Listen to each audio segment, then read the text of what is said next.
Chapter 176. Be serious, be serious. Lin Wuyu glared at Wei Chou. At the same time, she forced herself to be more serious. She said to the brothel keeper, "Mother, I just want to ask, do you have the kind where I can directly buy a contract to sell her?" The brothel keeper was stunned. Our ladies are all talented and skilled. If you want to buy one directly, it will be very expensive. What do you intend to do, my lord? What kind do you want? Lin Wuyu took a deep breath and said, "Don't worry about what I want to do with them. I want the kind that is happy to do things, understand?" The brothel keeper laughed. "My lord, you want the kind that is passionate and hospitable?" "Yes, you can say that." Lin Wuyu's scalp was already numb. Wei Chou was gloating at the side. The brothel keeper had already realized that a big business was coming. She said, "I have a total of 127 ladies in this restaurant. Do you want to call all of them down for my lord to choose?" "Sure. Okay." The brothel keeper immediately raised her hands and shouted, "Ladies upstairs and downstairs, hurry up and receive the guests." Soon, a large group of prostitutes gathered in the lobby. Wei Chou's eyes were glued to them. Lin Wuyu was born in a business family. Her father had brought her out to socialize many times since she was an adult. She had also been to these brothels many times, so she had strong self-control. She had never eaten pork before, but she had seen pigs run. The brothel keeper secretly lifted her already sagging breasts and asked with a smile, "My lord, the contracts of the ladies here are basically between 300 and 500 Jin coins. How many do you want to buy?" 50. Lin Wuyu said indifferently. "Can you give me a discount?" 50? The brothel keeper opened her mouth and said with a smile, That many? My lord, you are really generous. If you buy 50, you can get one a day for 2 months. There won't be any duplicates." Lin Wuyu glared at her. "Shut up. I'm only asking you. How much does one cost if I buy 50? How about 350 Jin coins? However, these 350 Jin coins are all for me. Whether the girls want to go with you or not is up to them. I love them very much." "All right." Lin Wuyu nodded. She looked at the group of prostitutes and said, "I won't hide it from you all. I'm buying you all because the foster hall is lacking a batch of female prostitutes. After you all leave with me, you might have to serve those soldiers. However, I won't let you all suffer any losses. As long as I buy you, I can give mother 350 Jin coins for the money. At the same time, I will also give you 350 Jin coins. If you are willing, come over." The brothel keeper was dumbfounded. "Sir is really generous. Ladies, you might not be able to earn that much in your lifetime. Hurry up." Instantly, many women had already stepped forward. Their faces were filled with numbness and hypocritical smiles. Lin Wuyu naturally knew that they were willing to do anything for money. That was good too. It was a consensual relationship. Not long after, the 50 prostitutes had been selected. Lin Wuyu muttered to herself and began to count. She gave the brothel keeper 17 diamond coins and 500 Jin coins, then went to the gold bank to exchange for Jin coins. Every woman received a heavy bag of Jin coins. However, most of them were unwilling to bring Jin coins into the foster hall. Instead, they directly deposited them in the gold bank. Just like that, it took more than 2 hours. The sky was already close to dusk. When Lin Wuyu brought the 50 gorgeously dressed prostitutes to the foster hall, a group of imperial guards couldn't control themselves. In their eyes, these women were much more interesting than the women in distress that they had brought in the afternoon. Lin Wuyu found the centurion in charge of the foster hall and stuffed 1,000 Jin coins into his hands as a reward. He directly exchanged the 50 women who were unwilling to become concubines in the foster hall. The bright moon cast a layer of silver light on the streets. Lin Wuyu and Wei Chou rode slowly with the 50 young women in tow. Wei Chou smiled and said, "It seems that after the incident at the Tower of Babel, Sir's methods have matured a lot." Lin Wuyu sighed. "A fall into the pit, a gain in your wit. How does Sir plan to settle these women? Hire a few carriages and take them to Dragon Rocky Mountain." Sir's plan is, many of them are already homeless. If I dismiss them now, many of them will still be captured by others to become concubines, which is equivalent to not being able to save them. Therefore, I plan to build a village at the foot of Dragon Rocky Mountain and settle these homeless women down. I will let them learn how to farm, weave, and be self-sufficient. At the same time, I can use them to attract able-bodied men to marry, so that they can live well. Sir is wise. Wei Chao's eyes were full of respect. At night, 50 Eagle Nest camp soldiers were sent to protect 500 shields and 50 young women to Dragon Rocky Mountain. Lin Wuyu personally escorted them. Although Lanyan City was the imperial capital, Dragon-Seeking Forest was still not safe. The security was extremely poor, especially at night, when bandits and mercenaries were most active. At midnight, they finally arrived at their destination. They could see the lights of Dragon Rocky Mountain in the distance. At the foot of the mountain, a dozen Longdan army camp mercenaries wearing standard armor and holding long halberds stood guard. When they saw Lin Wuyu, one of them recognized her and immediately cupped his fists. "Greetings, Commander. Open the door and escort us up the mountain." "Yes, sir." Lin Wuyu's gaze swept across them. These mercenaries no longer had the hooliganism of a ruffian. Instead, they looked a little like soldiers. Luo Yu was indeed a talent. It was indeed the right choice to let him be in charge of the training of the Longdan army camp. Before they reached the peak of the mountain, dozens of cavalrymen led by Luo Yu had already greeted them. Luo Yu cupped his fists and smiled. "Sir, you're back." "Yes, I'm giving everyone some equipment." Lin Wuyu waved his hand and the dragon snake shields on the carriage behind him flickered under the light of the fire. Luo Yu could tell with a glance that they were good stuff. He was ecstatic. "This is great, it's like sending charcoal in snowy weather. When we attacked the bandit camp yesterday, many of us were shot and injured. Today Sir has sent us sturdy shields. This is great. Let's go." "Yes." Luo Yu turned his horse around and rode alongside Lin Wuyu. Looking at the many girls behind him, he frowned and said, "Sir, these girls, are they going to be maids up the mountain?" "No, there are no maids in the Longdan army camp." Lin Wuyu shook his head and said, "From tomorrow onwards, after training, we will lead everyone to the foot of the mountain to cut down trees and build houses. Within a month, we will build a village under our protection. Is there a problem?" Luo Yu was startled. "As long as we have money, there is no problem. And then let's do it." "Oh right, how is the development of the mercenary group recently?" Luo Yu's face was filled with joy as he said, "Sir, in these 4 days, the Longdan army camp has swept through a total of 3 small mountain strongholds and 2 wandering mercenary groups with less than 200 people. This subordinate has selected talents from the captives and recruited them into the Longdan army camp. Now we have 274 people." "Good." Lin Wuyu faintly smiled. "In terms of funds, is there enough?" "It's a bit not enough. It's fine." Lin Wuyu took out 100 diamond coins from her cosmos sack and said with a smile, "Here's 100,000 Jinin coins. Don't spend too sparingly." Luo Yu nodded. "Yes, sir." "Do your best to recruit people, the more the better. You might as well break the previous selection criteria.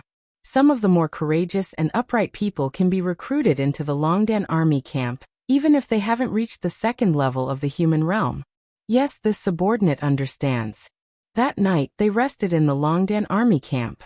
The next morning, Lin Wuyu sent Wei Chou to lead 50 Eagle Nest camp soldiers back to the camp. He would stay in the Dragon Rocky Mountain for a few days. After all, he was the highest authority here, so he had to get used to the people in the Longdan army camp. As for the group of girls, they had all settled down and were just waiting for the village at the foot of the mountain to be developed. Early in the morning, he sent 20 people to the nearby cities to hire carpenters and architects. Then he unfolded a map of the dragon-seeking forest on the table. There were many red dots marked on it. Luo Yu frowned and said, "Currently, there are 2 forces that pose the greatest threat to us. One of them is the Flame Wolves mercenary group, and the other is the bandits of the Purple Chilan Mountain." "Flame Wolves mercenary group?" "Yes." Luo Yu said, "The members of the Flame Wolves mercenary group are all wandering mercenaries. They make a living by robbing, killing, and robbing. They often cause trouble to the villages within the territory of the Cloud County. Regarding this, the government of the Cloud County can't do anything. The Flame Wolves mercenary group has gathered almost 3,000 mercenaries and is very powerful. However, the total number of troops stationed in the Cloud County city does not exceed 2,000. Good lord. Lin Muyu held the hilt of the dragon spirit sword and said, 3,000 mercenaries is indeed a lot. It's about 10 times the number of us. If we really fight, our chances of winning are not high. Luo Yu smiled and nodded. Yes, that's why I haven't dared to make a move. However, rumor has it that the leader of the Flame Wolves mercenary group, Fengxi, is already eyeing our Dragon Rocky Mountain. It's said that he is determined to get us. In the next 2 days, the Flame Wolves mercenary group will definitely attack Dragon Rocky Mountain. That's great. A cold light flashed in Lin Muyu's eyes. Then I'll stay on Dragon Rocky Mountain for the next few days and deal with this Fengxi. And, after that, Lin Muyu gave her original sword, the Burning Prairie Sword, to Luo Yu. With Luo Yu's strength, she was worthy of this mysterious rank treasure sword.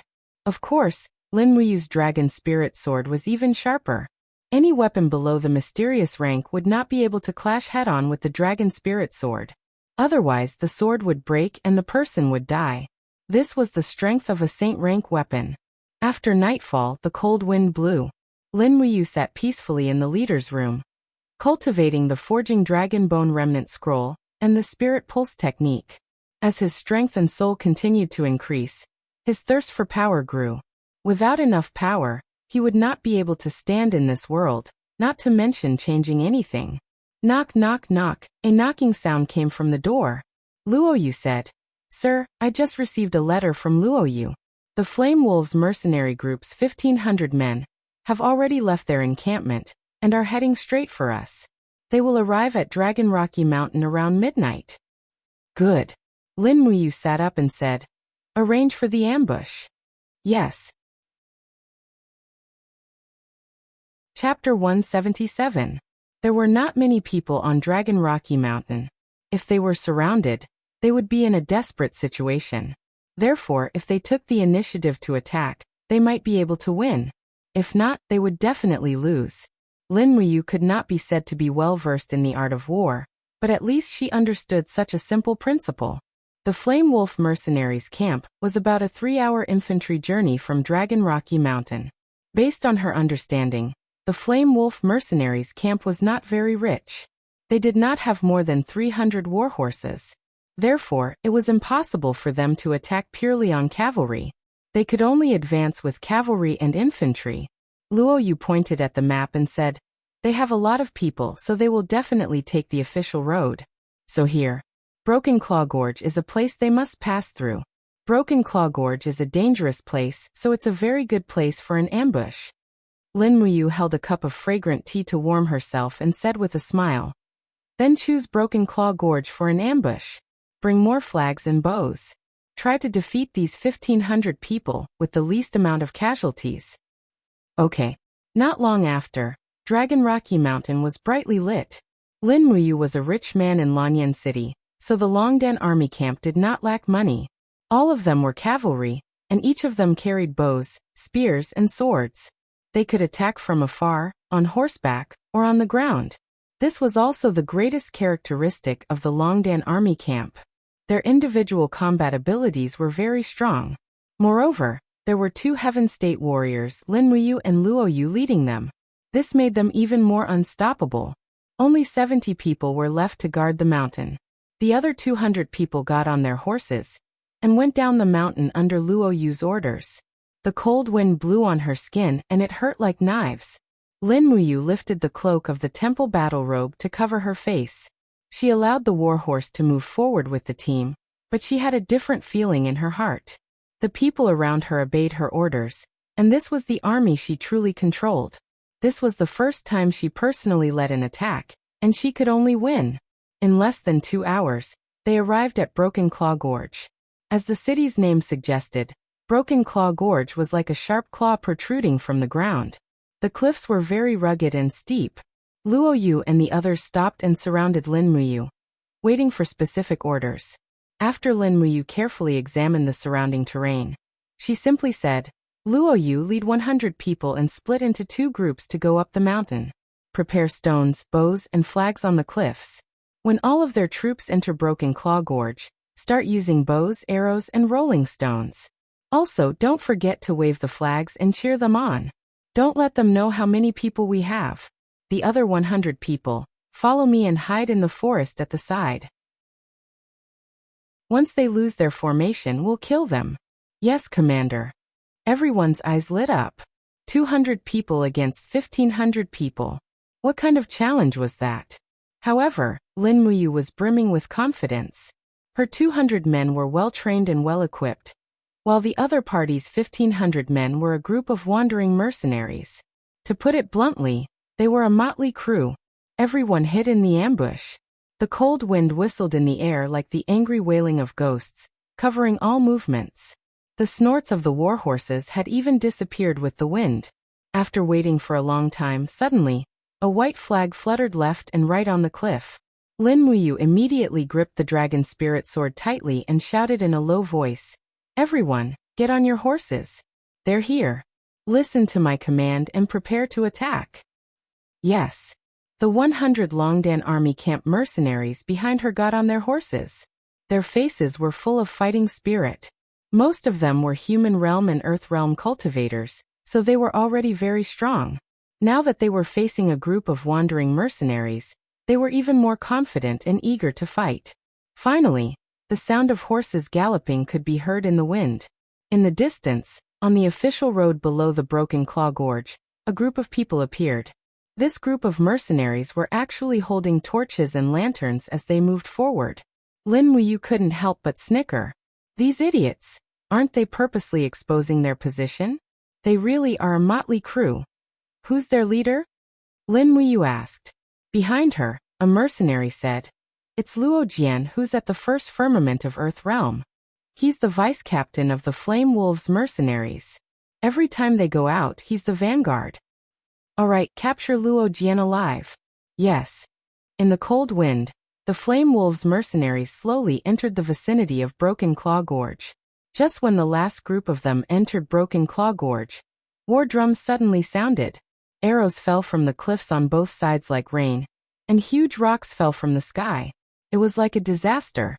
At the same time, at least dozens of Longdan army camps' war flags were waving on Broken Claw Gorge, and their shouts soared into the sky. Damn.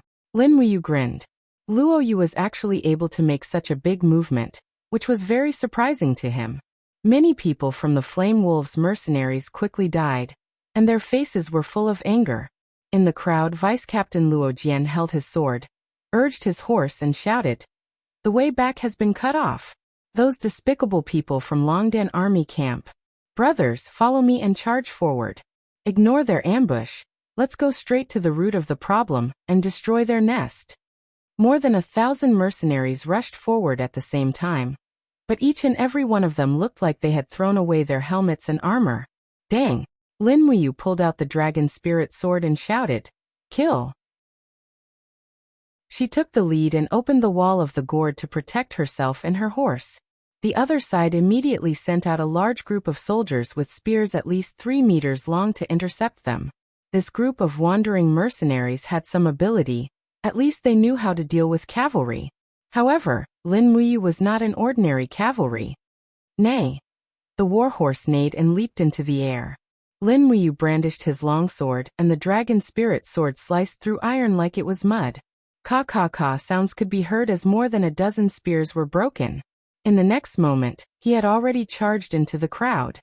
He raised his long sword and slashed down from above, directly chopping off the arm of a wandering mercenary. Awesome. Lin Muyu secretly admired the sharpness of this saint-rank sword. When he held the burning prairie sword, he had never felt so comfortable. He spurred his horse forward, and in a flash, he had killed more than a dozen people. Behind him, the mercenaries from Longdan army camp also rushed forward, and the light of their martial spirits was constantly flashing, and the situation quickly became a crushing one. Bastard! Not far away, Luo Jian held a spear in his hand, and the power of his martial spirit appeared on his shoulder. He spurred his horse forward, and before he got close, he shook his spear, and the spearhead was like a poisonous snake trying to swallow Lin Muyu's neck. This kid's spear skills looked very ruthless. But Lin Muyu's reaction speed was faster, and he gently moved his head to avoid the attack, and the spear stabbed into the wall of the gourd. Taking advantage of this opportunity, he gently waved his dragon spirit sword, and with a kacha sound, Luo Jian's spear was directly cut in half. How can this be? Luo Jian retreated, but there was no way out. Lin Muyu rushed forward and fiercely punched him, and with a bang sound, Luo Jian slightly swayed on his horse, and was immediately grabbed by Lin Muyu and placed on the back of the horse. She shouted, "Luo Jian has been caught by me. Do you still want to continue to struggle?" Her martial spirit shone brightly, and an intense doqi appeared around Lin Muyu's body, shooting up into the sky. Immediately, the group of mercenaries were dumbstruck. No one had thought that this would be the result, and even more so, that their vice-captain would be captured in just one round. Luo Yu had already rushed down from the cliff with the burning prairie sword in hand, and loudly shouted, "Those who put down their weapons will be spared from death." Dang! Dang! Spears and swords fell to the ground. Sure enough, they were just a motley crew. The Longdan army camp had only suffered a very small loss, but they had managed to capture almost all of the 1,200+ people. Lin Muyu put Luo Jian down from his horse, and Luo Jian's face was full of shame, and he said, "My skills are not as good as yours. If you want to kill me, then kill me." "Who wants to kill you?" Lin Muyu glanced at him and said, "Luo Jian, are you willing to surrender and join the Longdan army camp? Don't humiliate me. If you want to kill me, then kill me." Luo Jian's eyes burned. Lin Muyu couldn't help but laugh, and said word by word, "Are you trying to express your moral integrity to me? Tell me." Your Flame Wolf mercenary group burned, killed, and plundered, provoking the wrath of the heavens and the resentment of the people. You indiscriminately killed the innocent, and used your strength to bully the weak. What qualifications do you scum have to talk about moral integrity with me? Right now, I'll give you a chance to turn over a new leaf, and become a mercenary that doesn't let down your conscience. Are you willing to join the Longdan army camp? I. Luo Jian's eyes flashed. Every word from Lin Muyu stabbed at his sore spot. No matter how strong he was still a despicable wandering mercenary, a person who killed the innocent, and a beast. How could he talk about moral integrity? Your Longdan army camp might not be full of good people, right? In this world, good people don't live long. Luo Jian suddenly said with a sneer. Lin Muyu also smiled, and pointed behind her, and said, "The Longdan army camp will never bully the weak, nor will we indiscriminately kill the innocent for money. If there is, we will kill without mercy. Whether you believe it or not, the Longdan army camp will definitely do it." Luo Jian sighed and finally made a decision. "Fine, I'll use my cheap life to see if you, Lin Muyu, can really do what you say and be a mercenary that doesn't let down his conscience. And you will get what you want." Lin Muyu was naturally very confident. Why would wandering mercenaries burn, kill, and loot? It was because they were poor, but the Longdan army camp would not be poor. They had an endless income from the Imperial Chamber of Commerce, enough to support a small elite army. The remaining nearly 1,300 wandering mercenaries were all brought back to the Dragon Rocky Mountain, and nearly 742 of them were selected to join the Longdan army camp. The rest were sent away after collecting their weapons and armors. At least, they could not be used by Fengxi again. In the afternoon, a group of mercenaries from the Longdan army camp drank to their heart's content at the celebration banquet. Only Luo Jian sat sullenly at the side. Lin Muyu walked up to him and asked with a smile, "What are you thinking about?" "I'm thinking." Luo Jian wanted to say something but stopped. His eyes swept over Lin Muyu and smiled. "Do you think that Commander Fengxi will let this go?" "Lin Muyu, your celebration banquet is too early. You have to know that the real elites of the Flame Dragon mercenary group are the remaining 1,500 people." "I know." Lin Muyu smiled slightly, "but it's okay, sooner or later they will be my people.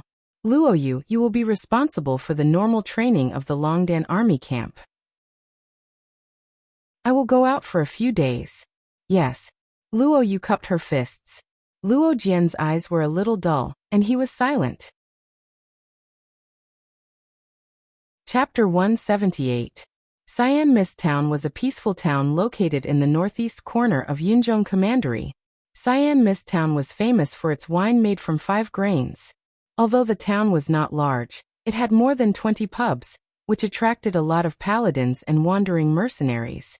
At the same time, Cyan Mist Town was also the base of the Flame Wolf mercenary group.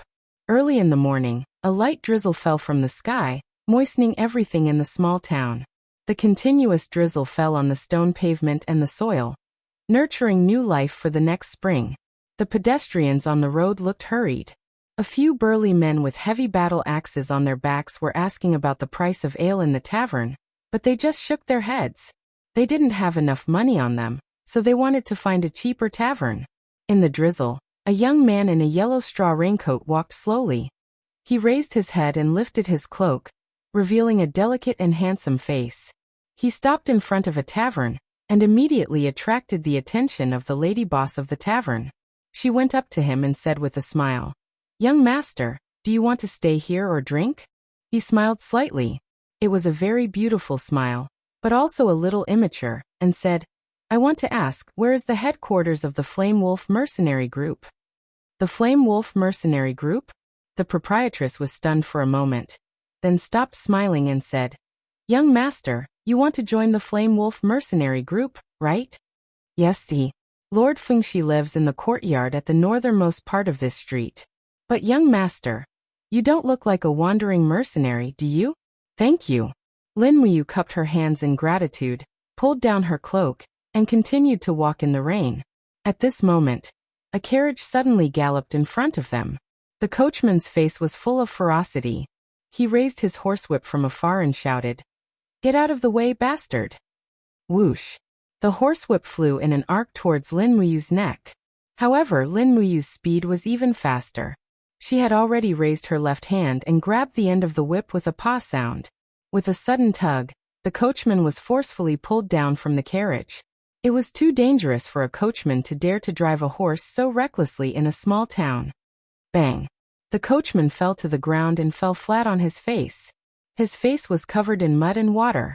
He hurriedly climbed up and cursed, "Bastard, how dare you be so impudent? Brothers, get off the carriage and chop him up."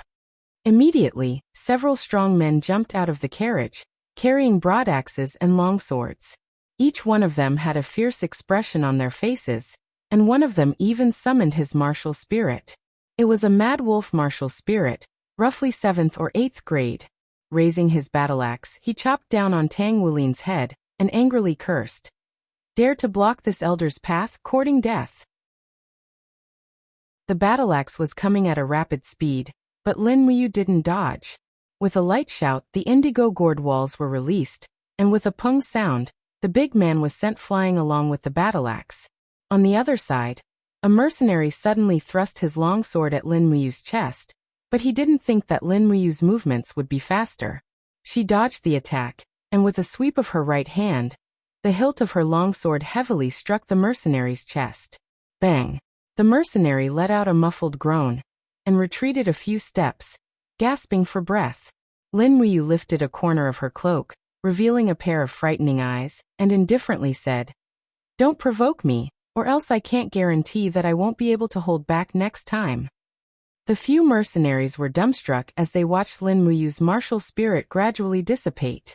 None of them dared to say a word, and could only stare blankly as Lin Muyu turned around and left.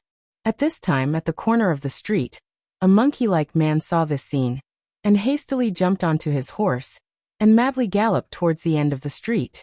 He dismounted in front of a house with a green gate, and quickly rushed into the main hall, and loudly said, "Captain, not good, Lin Muyu is here." In the hall, a young martial artist around 30 years old, wearing light armor, was sipping tea and frowning. He said, "Wang Ho, you're still not calm. How could Lin Muyu dare to come to our Flame Wolf mercenaries' territory alone?" "But I really saw him, and his martial spirit is a green gourd." "Green gourd?" Fengshi raised his head to look at him, and said with a smile, "Green gourd martial spirit of the 10th grade. There are countless people in Lanyan City who have a green gourd martial spirit. If not 10,000, there are at least 8,000 people who have a green gourd martial spirit. How can you determine that he is Lin Muyu with just a green gourd martial spirit?" Monkey Wong's face was pale. He gasped for breath and said, "But his green gourd is an indigo gourd. Moreover, it is infused with Do Qi instead of Zhen Qi. I can see it clearly. He is coming towards us. What?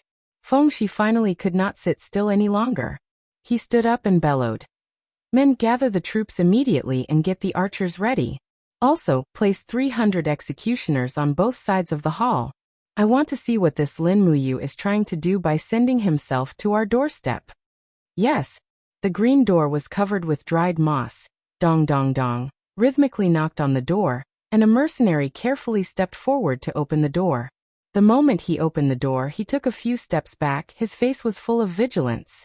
Outside the door, Lin Muyu shook off the rain on her body, revealing the dignified temple armor under the straw raincoat. The white robe on her back made the mercenaries feel a chill in their hearts, as if the armor was bestowed with some kind of terrible power, making them tremble. Is Captain Feng Shi at home? Lin Muyu faced the group of mercenaries who pointed their spears at her, and said with a smile, "Is this how the Flame Wolves mercenaries treat their guests?" At this time, Feng Shi's voice came from the hall. "All of you stand down." "Ha, it's Master Lin Muyu. I didn't know you came from afar. Please forgive me for not welcoming you. Master, please come into the hall for a chat." "Many thanks." Lin Muyu's gaze swept across the surrounding group of mercenaries, and just like that, she stepped into the core of the Flame Wolves mercenaries' encampment. Using the spirit pulse technique, she could sense at least 500 people surrounding the area, and there were even archers lying in ambush behind the surrounding walls. There were even a few young archers who had already poked their longbows out of the wall and pointed them at her. "Heh!" With a slight smile, Lin Muyu sat down without hesitation. Feng Shi's face was cloudy and he asked, "Master Lin Muyu, may I know why you've come this time?" "To lobby you." "Lobby me for what?" Feng Shi was stunned. "To lobby you to give up your position as captain and bring your people to join the Longdan army camp." Lin Muyu smiled slightly. "What?" Feng Shi's eyebrows raised and he said angrily, "Lin Muyu, do you think my Flame Wolves mercenaries have no people?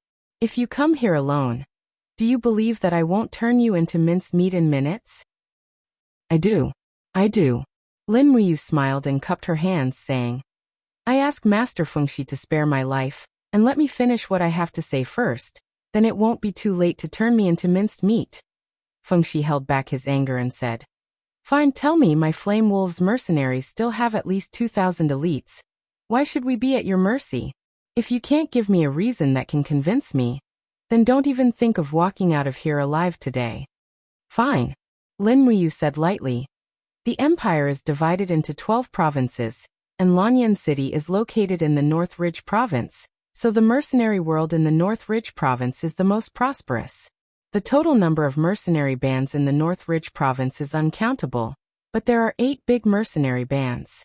The first-ranked North Ridge mercenary group has over 10,000 soldiers, and the second-ranked Sacred Flame mercenary group also has 9,000 men. In the Cloud Central Commandery, besides you and me, there is another powerful mercenary band, the Flame Dragon mercenary group.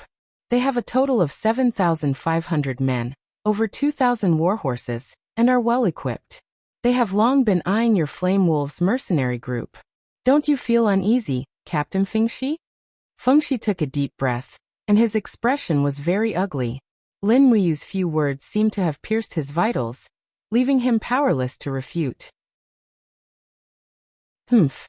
The Flame Dragon mercenary group is but a plate of loose sand, nothing to fear." He snorted coldly, and then said, "Master Lin Muyu is so calm and composed. Do you think that after the Flame Wolves mercenary group is destroyed, the Flame Dragon mercenary group will let go of your Longdan army camp?" "They won't." Lin Muyu shook her head and said with a smile, "Therefore, divided we are weak, united we are strong. This is the reason why I came today." "Oh." Feng Shi couldn't help but smile and said, "Since you want our Flame Dragon mercenary group to join the Longdan army camp, then tell me, what qualifications do you have to make us join you?"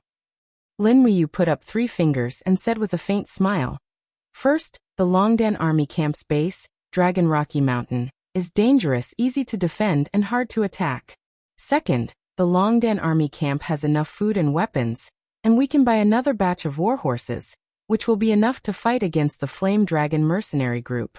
Third, the Longden army camp has a few very powerful generals, including Luo Yu, who has stepped into the Heaven Realm.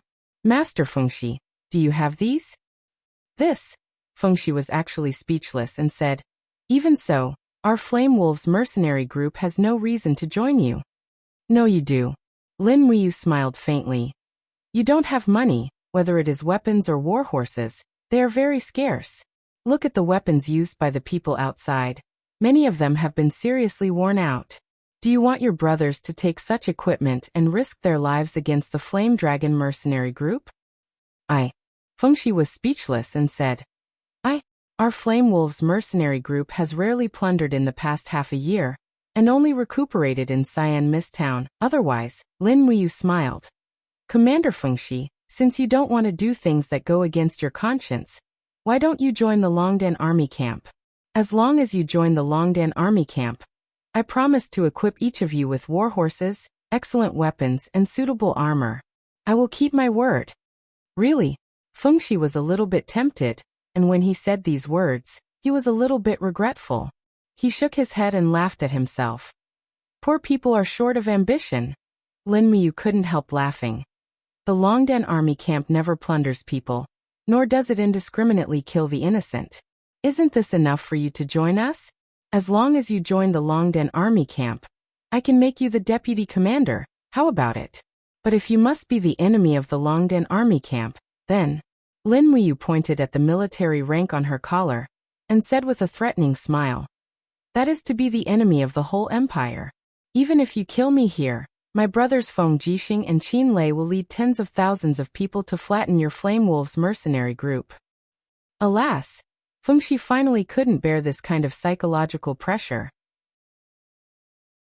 His eyes turned red, and he said in pain, then how can I believe your promise to me that you have enough capital to provide equipment for 2,000 people? Lin Muyu reached into her Qianquan bag, took out a handful of diamond coins, and sprinkled them on the table. Is this proof enough? This? Fengxi was shocked, and the mercenaries at the side were also surprised. They were actually of civilian origin, and after becoming mercenaries, they earned a lot of money, but it was only in gold coins. They rarely saw diamond coins. All right, when do we set off for Dragon Rocky Mountain? Let's do it today. It's better to leave earlier than later. Okay. Fengxi's eyes revealed a trace of coldness. Then how can you be sure that I won't play tricks? Take the opportunity to take down Dragon Rocky Mountain, and replace the Longdan army camp. Lin Muyu smiled faintly, and slowly opened the 5 fingers of her right hand. A small indigo gourd slowly rose from her palm, and the mighty fighting energy turned into light purple 7 luminaries profound energy. For a moment, a strong wind raged, blowing the surrounding people back. His eyes were indifferent, and he said with a smile, because I can easily kill you, so why should I worry? Chapter 179. While the drizzle was still falling, a large group of Fire Wolf mercenaries had already carried their weapons, and led their horses out of Cyan Mist Town. This also meant that Lin Muyu's persuasion operation this time had been a success. Simply by explaining the pros and cons of the situation, Lin Muyu had taken down the remaining 2,000 people of Wind Creek Town, without shedding any blood. Lin Muyu put on her straw raincoat again, and rode a horse side by side with Fengxi. Behind them, the mercenaries were either walking or pulling carts. The carts stored the mercenary group's assets. The Flame Wolf mercenary group was really poor. They even brought tables and chairs with them. Lin Muyu didn't say much. It was a good thing to run a household. I heard that the captain is also a commoner? Fengxi pulled his cloak to cover his face and said with a smile. This young captain of the Flame Wolf mercenary group now respected and feared Lin Muyu at the same time. So he was very careful when he spoke. Yes. Lin Muyu nodded and said with a smile. But Sir Fengxi, you don't need to worry. I'm different from those people in the capital. In my eyes, commoners and nobles are the same. Everyone is born equal. Fengxi couldn't help but be taken aback. This subordinate has heard that Milord saved His Majesty and Princess Qin Yin at Deer Cry Park, and was even adopted by His Majesty as his godson. With Milord's current status, Why do you still want to participate in this mercenary competition? That status is given by others. If others want to take it away, they can take it away at any time. Lin Muyu shook her arm, sprinkling the rain on the mountain road. Fengxi smiled. Sir, can our Longdan army camp really be honorable and fair? Lin Muyu turned to look at him with a frightening light in her eyes. She said with certainty, you have to ask yourself. Fengxi, if you have the word chivalry in your heart, our Longdan army camp will certainly be different. If every mercenary has the word chivalry in their heart, Longdan army camp will naturally not be reduced to those mercenary groups that kill innocent people. Yes. Fengxi nodded heavily, his eyes shining. Sir, I understand. Help me pick out those bloodthirsty mercenaries from the Flame Wolves mercenary group who kill for pleasure. Give them gold coins when we return to Dragon Rocky Mountain, and let them make a living on their own. The Longdan army camp doesn't need anyone who has killed innocent people. Yes, this subordinate will do as you say. They arrived at Dragon Rocky Mountain at noon. Luo Yu had already received the news, and led a group of people down the mountain to welcome them. Fengxi led everyone up the mountain with a dignified demeanor. His gaze landed on Luo Jian and he couldn't help but sneer. Vice Commander Luo Jian seems to be enjoying himself. Have you already put on the Longdan army camp's badge? Luo Jian's face turned pale. Leader, I was also forced to do this. Really? Fengxi's gaze was cold. He didn't say anything else and urged his horse to leave. Lin Muyu and Luo Yu looked at each other and smiled. It seemed that the integration of the Longdan army camp and the Flame Wolves mercenary group was also a big problem. If it wasn't handled well, they were afraid that there would be internal strife before the Flame Dragon's mercenary group even attacked. In the afternoon, they had their meal as usual. The food in the Longdan army camp was very simple, no different from that in the army. This was something that Lin Muyu paid special attention to. Every meal was basically a few large flatbreads and a bowl of sparse meat soup. They would eat meat once every 3 days, from top to bottom. Even the leader, Lin Muyu, held a bowl of meat soup and sat with Luo Yu, chewing on the flatbreads. Fengxi carried the meat soup and sat beside Lin Muyu. He didn't know whether to laugh or cry. Sir, will we eat this every day?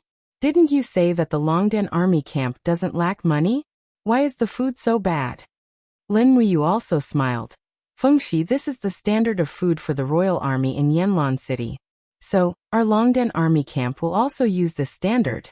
After all, our Longdan army camp isn't a mercenary group that plunder for a living. If we feed the soldiers' mouths, I'm afraid we won't be able to feed them in the future. Also, the harder it is, the stronger they will be in the future. Yes. A look of respect appeared on Fengxi's face. He took a sip of the meat soup and smiled. Hearing what Sir said, this meat soup seems to have become fresh and delicious. Lin Muyu and Luo Yu both laughed. Fengxi ate and asked, Luo Yu, what realm is your cultivation? Level 60 Heaven Realm. Luo Yu put down the flatbreads and smiled. Heaven Realm. Fengxi's expression darkened and he said with a desolate expression, Sir Luo Yu is a Heaven Realm elite, but she is only a vice commander in the Longdan army camp. I, Fengxi, am only a second Heaven Realm War Elder. Sigh, I'm not worthy of being a vice commander. Luo Yu couldn't help but laugh. She patted his shoulder and said, Brother Fengxi, don't be so depressed. You can slowly improve your strength through cultivation. You can be a vice commander because of your prestige. If you weren't here at Dragon Rocky Mountain, do you think these 2,000 Fire Wolves mercenaries would obediently stay here and listen to our orders? Lin Muyu also smiled and said, Luo Yu is right. In the future, the Longdan army camp will need your help, Fengxi. Fengxi put down the bowl of soup and cupped his fists with a burning gaze. This subordinate is willing to work for Sir. All right, let's choose the people who will stay in the afternoon. Yes. After lunch, Fengxi chose one by one. From the 1,900+ people in the Fire Wolves mercenary group, he chose 1,442 people to stay. The rest were each given 20 Jinin coins as a settlement fee, and were allowed to leave on their own.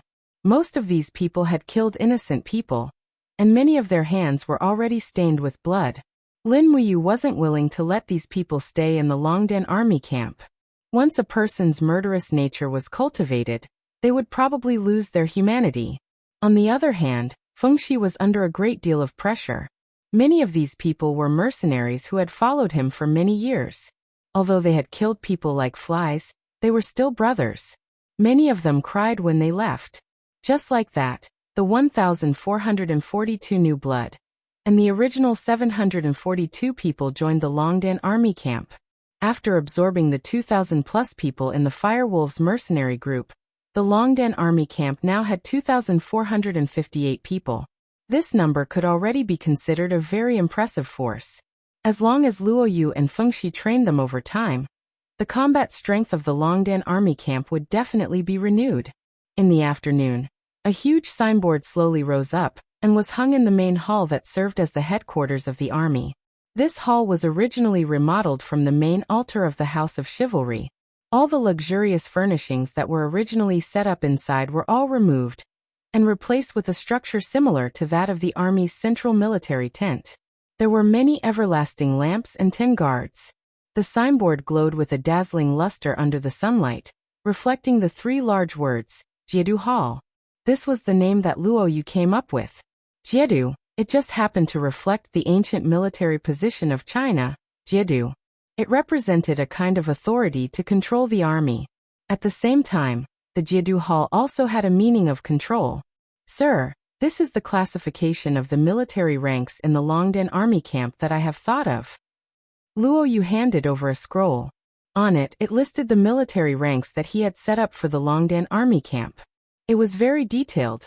Level 1, Regiment Commander, Highest Commander Level 2, Deputy Regiment Commander, Secondary Commander. The 3rd level, Dragon Commander, has the power to command 1,000 men. Level 4, Tiger Commander, commanding 500 people. Level 5, Wolf Commander, commanding 100 people. Level 6, Sergeant, commanding 10 people. Level 7, Corporal, commanding 5 people. Level 8, Elite Soldier. Level 9, by Soldier. After Lin Muyu finished reading, she nodded approvingly. The classification is very detailed. How exactly should we implement it? Luo Yu cupped his fists and smiled.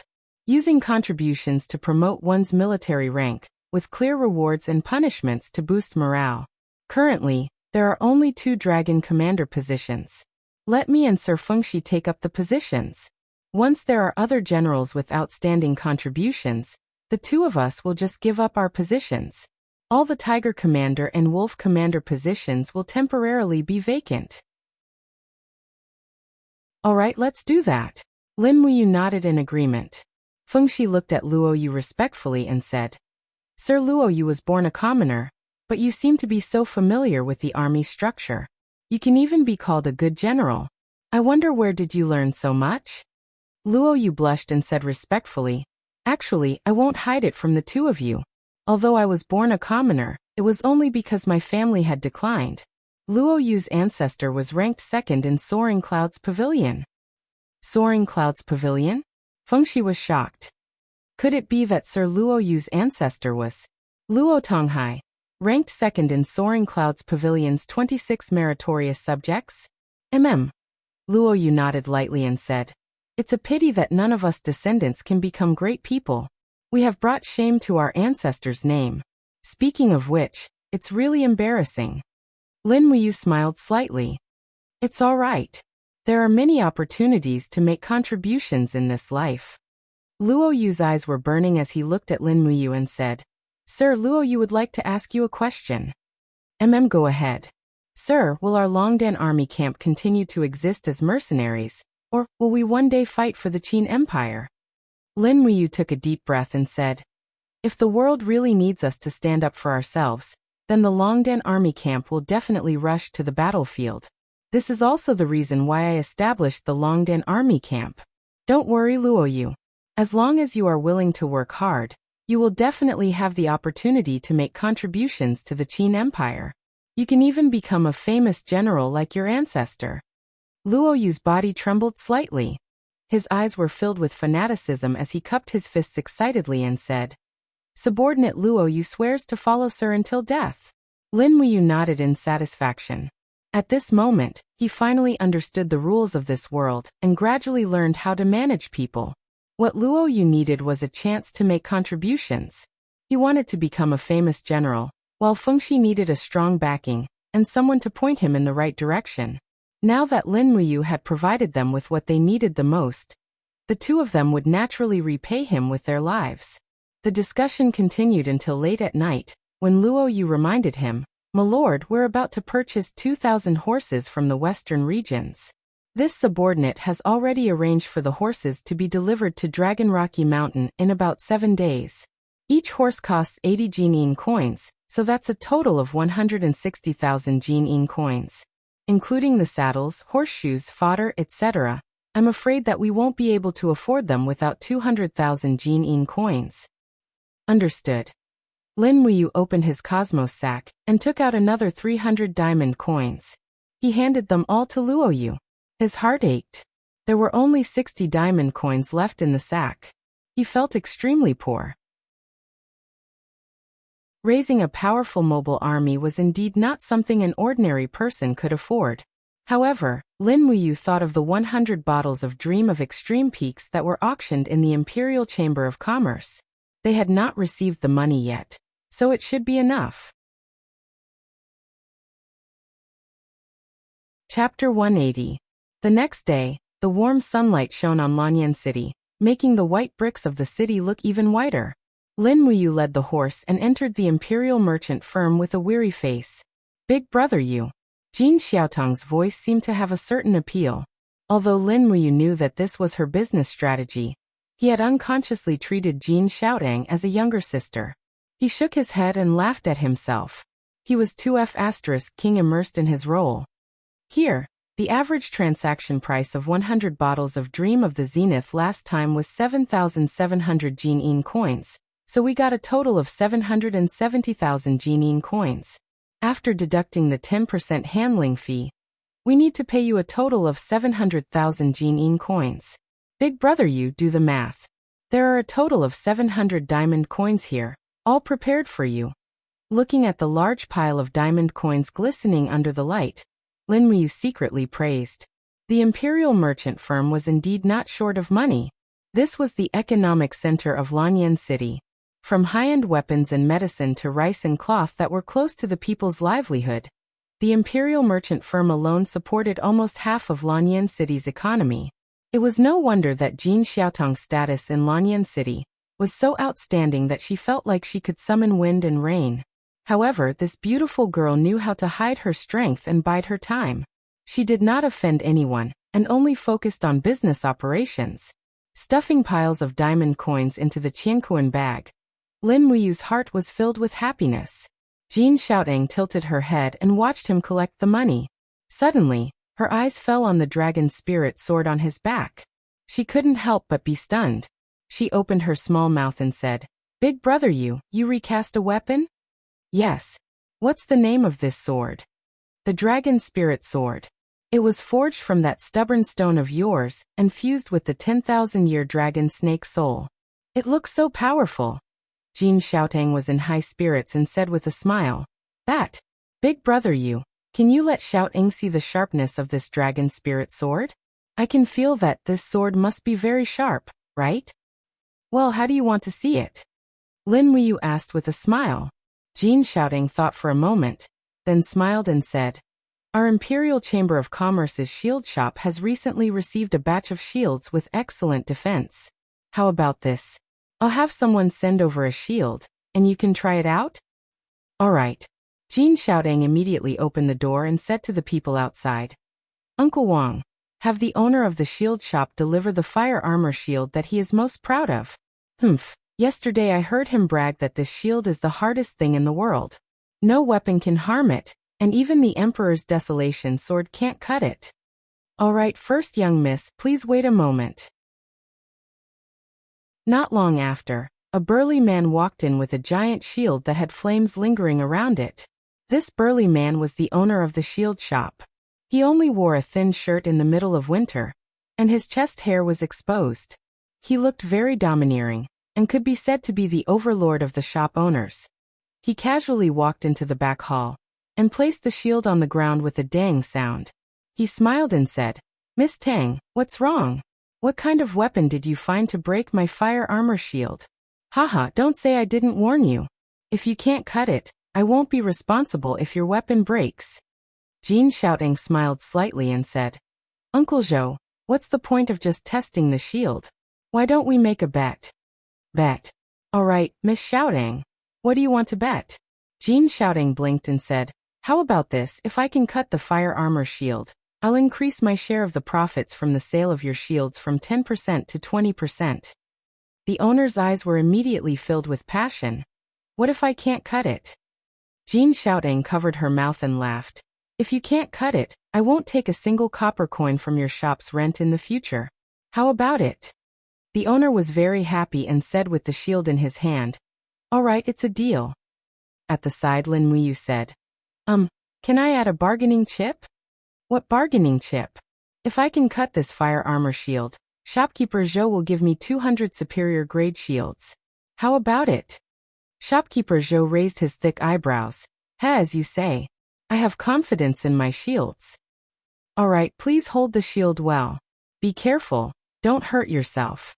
Don't worry, come on. Shopkeeper Zhou shouted in a low voice. His sea of energy sank, and he stood there with the shield in his hand. He actually gave off the feeling of an immovable mountain. Lin Muyu couldn't help but sigh. The imperial capital was indeed full of hidden dragons and crouching tigers. This small shop owner actually had the cultivation of the second level of the earth realm. Clang! The dragon spirit sword was unsheathed, and the blade shone brightly. Lin Muyu held the sword with one hand, and battle energy surged into it. In an instant, the dragon spirit sword shone brightly, and there was actually a dragon snake circling around the sword. Saint Beast's soul. Jin Xiaotong's mouth fell open and she said, it really is a saint-grade soul. Hee, Uncle Zhou, you have to be careful.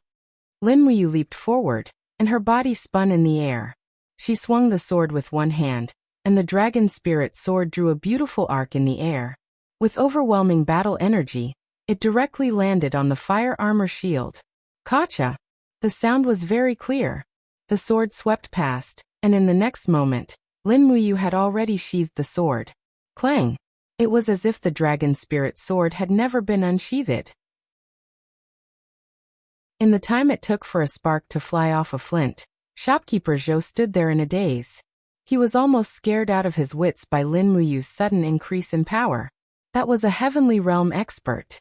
Looking down, the fire armor shield that he was so proud of had already been broken in half. Lin Muyu's control of her strength was perfect. The battle energy only split the shield, but it did not extend out to cut shopkeeper Zhou's arm. Otherwise, with the sharpness of the dragon spirit sword, perhaps shopkeeper Zhou's body would have been cut in half. No, with the angle that Lin Muyu had slashed at, shopkeeper Zhou would have been cut into 5 pieces. How is this possible? Looking at the scattered fire armor shield on the ground, shopkeeper Zhou's face was full of disbelief. This is a shield forged from the black turtle fire armor for 10,000 years. How could it be cut in half? Jin Xiaoting patted his shoulder, and said with a smile, Uncle Zhou, if you agree to a bet, you must accept your loss. Shopkeeper Zhou nodded. Of course, but sir, can you let me take a look at your sword? Lin Muyu crossed her arms in front of her chest, and smiled as she shook her head. No, it's just a slightly sharp blade. He understood the principle of not showing off one's wealth. In fact, the reason why he was willing to make the bet was to help Jin Xiaoting. Otherwise, he would not have been willing to let the dragon spirit sword out of its sheath so easily. After all, the more people knew about this sword, the more disadvantageous it would be for him. Fine, shopkeeper Zhou said dejectedly. Sir, please come with me. I will fulfill my promise and give you 200 excellent quality shields. What do you want these shields for? Just send them directly to the Eagle Nest camp. Okay. Shopkeeper Zhou's eyes lit up, and he said, Sir, could you be the new commander of the Eagle Nest camp, Lin Muyu? The Lin Muyu who saved Her Highness? Yes. I see. Then I did not give these 200 shields to the wrong person. Haha, thank you very much. You're welcome. It is the store's honor to be able to send these shields to the royal guards. At night, the 200 shields were sent to the Eagle Nest camp directly into the military warehouse, and then distributed to those who needed them. As for Lin Muyu, the idol commander, he finally returned to the Eagle Nest camp. Fortunately, he had Wei Chou and Xia Hosang, these two capable men, to help him take care of the Eagle Nest camp. Otherwise, he would have been in a terrible situation. Sir. Wei Chou stood at the side, cupped his fists and said, after the winter sacrifice ceremony, the Zetian Palace's new mission has been sent to the Eagle Nest camp. The mission this time is relatively simple. We need to hunt 30 cloud deer and 500 swift wolf skins in the dragon-seeking forest within a month. In addition, His Majesty wants to customize new battle robes for the commander-level generals stationed at the border, so we need 100 snow fox skins. Yesterday, I led 30 people to the edge of the dragon-seeking forest, and have already hunted 40 snow foxes. Lin Wuyu couldn't help but smile. So efficient? Xia Hosang joked. Sir Wei Chou's archery skills are becoming more and more exquisite. Now, it can be said that he can shoot a willow leaf 100 steps away, and with the demon-devouring bow that the commander rewarded him with, killing those snow foxes is like killing a chicken with a butcher's knife. Wei Chou smiled awkwardly. Sir Xia Hosang, you flatter me. This is the result of the Eagle Nest camp soldiers working together. As he spoke, Wei Chou suddenly thought of something and said, Sir, the triennial sword duel tournament will be held in 5 days. There are less than 3 days until the registration period. Has Sir signed up? I heard that Feng Jixing, Qin Lei, and the others have all signed up. Oh, the sword duel tournament is finally starting? Lin Wuyu grinned and said with a smile. All right, where can I sign up? The sword duel tournament is directly organized by the Zetian Temple, so you can directly sign up with the Zetian Temple's official. It is said that the registration fee is very expensive, 100 Jining coins. Ordinary people can't afford it, and after signing up, you must be selected by the Ministry of War before you can participate. I'm afraid that it will be very difficult for commoners to have the opportunity to participate. Is that so? Lin Wuyu frowned and said, what are the benefits of winning the sword duel tournament? You can obtain the Gilded Dragon Talisman bestowed by His Majesty. This Gilded Dragon Talisman is a symbol of military power that is higher than the Tiger Talisman. Those who possess the Gilded Dragon Talisman can directly mobilize an army of less than 10,000 soldiers in any province within the imperial capital, but after the operation, they must report back to the Zetian Temple. I believe that the Gilded Dragon Talisman is more of a symbol. Lin Wuyu frowned and said, then there must be a lot of people participating in the sword duel tournament. The noble young masters of Lanyan City, and those with extraordinary cultivation will all participate. And there are even quite a number of people who have traveled thousands of miles from the other 11 provinces. For many of the declining noble families, seizing the Gilded Dragon Talisman will be an opportunity for their families to rise again. Will Xiangyu participate? Lin Wuyu said indifferently. If Xiangyu participates, I'm afraid that others won't have the chance. Wei Chou smiled and said, don't worry about this, madam. Commander Xiangyu will not participate. Why? Because the age limit for the sword duel tournament is 35 years old and below, and Commander Xiangyu is already 37 years old. All right, then it's settled. Lin Wuyu pressed the table and said with a smile, Wei Chou, follow me to the Zetian Temple. Yes.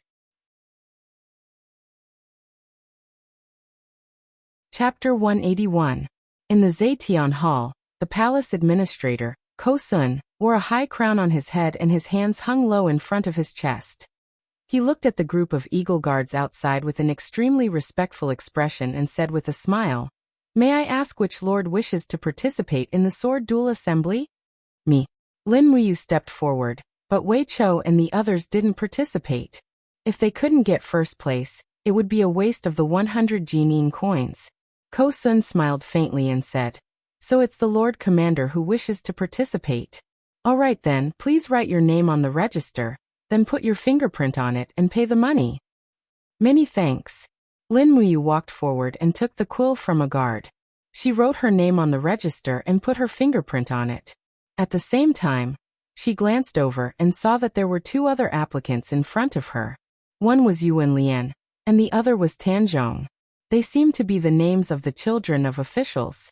That Yuan Lian was most likely the person who had appeared at the auction house last time. He was the son of the protector of the realm, Wuxia. He must also have some ability. After signing, Ko Sun glanced at Lin Muyu's handwriting and held back a smile. Alright, it's done. The sword duel assembly will be held on the viewing platform in front of the Zetian Hall in 5 days. Lord Commander, please don't be late. Many thanks. Lin Muyu cupped her fists and turned to lead Wei Chou and the others out of the side hall of the Zetian Hall. However, they hadn't walked too far when they saw a group of maids walking over with lanterns in their hands. The moonlight fell on the face of the woman in the middle, reflecting a bright and beautiful luster. It was none other than Qin who had arrived. Big brother you. Qin quickened her pace and arrived at Lin Muyu's side as light as a butterfly. She smiled and said, "You didn't even tell Xiao that you were coming to the palace. Fortunately, Imperial Father's attendant told me." Her expression was affectionate as she held on to Lin Muyu's arm. Immediately, Wei Chou and the rest revealed dubious expressions, as though they understood what was going on. This caused Lin Muyu to feel slightly awkward as she said, "I'm here to sign up for the sword duel tournament, so I didn't come looking for you because there's nothing special." Qin pouted. "Then you can come and see me too." Lin Muyu didn't know how to argue with him, so she said, "Isn't that? The moonlight tonight is really nice." Qin raised her face and looked at the moonlight. She couldn't help but smile. "The moonlight is beautiful, but brother you should come with me. Father wants to see you. Oh, His Majesty wants to see me." "Alright, let's go." "Alright." The group headed straight for the main hall of Zetian Palace. Wei Chou and the rest of the Imperial Guard stayed outside, and only Lin Muyu was pulled by Qin into the main hall. However, Qin Jin wasn't at the back of the main hall, but in the back hall.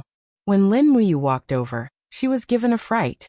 She saw that the emperor was actually wearing a simple set of clothing, and was currently stir-frying an iron wok. This emperor of the empire was actually cooking. You're here?" Qin Jin smiled without even turning his head. "Wait a moment. Father's stir-fried clouded deer tongue sliced meat will be ready very soon.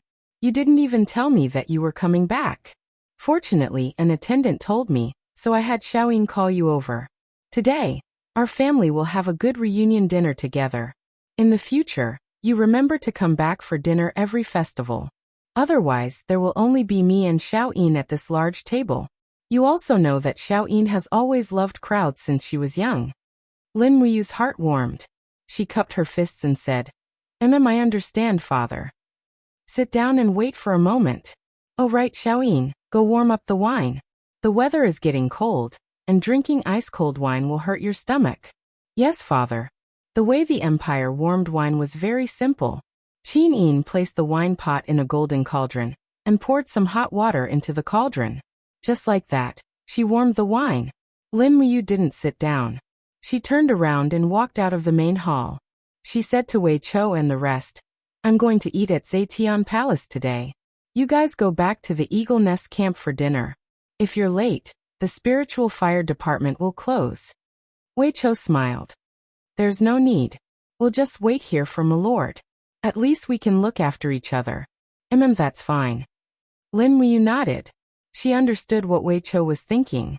Now that Lin Muyu was the emperor's godson, and was on good terms with Feng Jixing, Qin Lei, and Qin, Divine Marquis Zheng Yifan had long since viewed her as a thorn in his side. If she went out alone, she might fall into Zheng Yifan's clutches. No matter how strong Lin Muyu was, she was no match for Zheng Yifan. There was no doubt about that. If Wei Chou and a dozen other imperial guards were present, they could at least put up a fight against Zheng Yifan. Even if they couldn't win, they would still be able to escape unscathed. After all, the demon-devouring bow in Wei Chou's hands wasn't something to be trifled with. As long as they didn't fall into the range of Zheng Yifan's oppressive aura, the arrows should be the most dreadful attack for a sanctuary expert like Zheng Yifan. After all, arrows didn't have any spiritual nature, and weren't affected by the oppressive aura domain. By the time they returned to Zetian Palace, Qin had already warmed up the wine. Meanwhile, Qin Jin had already taken out the cloud deer tongue sliced pork and stir-fried small sharp peppers from the wok. An alluring fragrance immediately filled the air. At the same time, Qin Jin opened the steamer at the side. Surprisingly, there was a dish of bear paw stewed with blood ginseng inside. The fragrance was almost suffocating. Coupled with the other dishes, the table was soon filled with a sumptuous feast. Qin Jin clapped his hands and removed the apron in front of his chest. He regained the demeanor of an emperor and said with a smile, "What are you waiting for? You sit down. Xiaoyin, sit down as well. Pour some wine for Imperial Father and Big Brother." Qin Yin smiled very sweetly. All right. The special flower plum wine was very fragrant. When a cup of wine was placed in front of them, just the smell alone was enough to make one intoxicated. Lin Muyu closed her eyes and took a deep breath. She savored the fragrance of the flower plum wine and sighed inwardly. The longer she stayed in this world, the more likely she would become a drunkard. This was not good. Qin Jin looked at Lin Muyu's expression and could not help but smile. "You come have a drink with Imperial Father." All right." Lin Muyu raised her cup and said with a smile, "Here's to Imperial Father's good health and all the best in your life." Qin Jin was taken aback by such a congratulatory speech. However, he soon felt relieved and said with a smile, "You's words are really interesting. Come, let's drink to the brim. This is the first time our family has tasted Imperial Father's cooking together. Let's not stand on ceremony." As soon as the wine entered her stomach, a warm current immediately rose in her abdomen. Although the flower plum wine was very fragrant, the alcohol content was not low. If she drank too much, she would probably become very drunk. Just as Lin Muyu was considering how much wine she should drink, Qin Jin pushed the pot containing the blood ginseng stewed with bear paw forward and said, "You try this dish. Imperial Father has stewed this bear paw for a whole day, so it should taste very good. The blood ginseng is good for clearing blood clots, and is said to be able to heal bruises caused during cultivation. You and Xiaoyin should eat more." Many thanks, Imperial Father. No need to be so polite. Xiaoyin, have a drink with your big brother you. All right. Qinin picked up some food for Lin Muyu. After watching him eat 2 mouthfuls, she raised her cup and said with a smile, "Big brother you, Xiaoyin offers a toast to you. I hope that your cultivation will improve, and you will step into the divine domain as soon as possible." No, I should say that you will step into the divine domain as soon as possible. Lin Muyu could not help but laugh. It's already difficult to step into the 3rd heavenly realm, let alone the divine domain, or the divine domain. However, many thanks for Xiao Yin's auspicious words.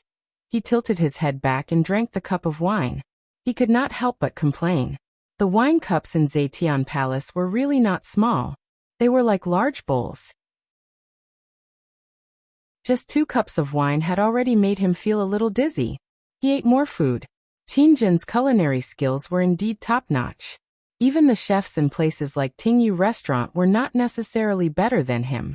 It had to be said that Lin Muyu had a rather satisfying meal. Gradually, he did not feel very reserved anymore. After all, Qin Jin and Qin Yin seemed to really treat him as part of their family. After an unknown period of time, his head felt a little heavy.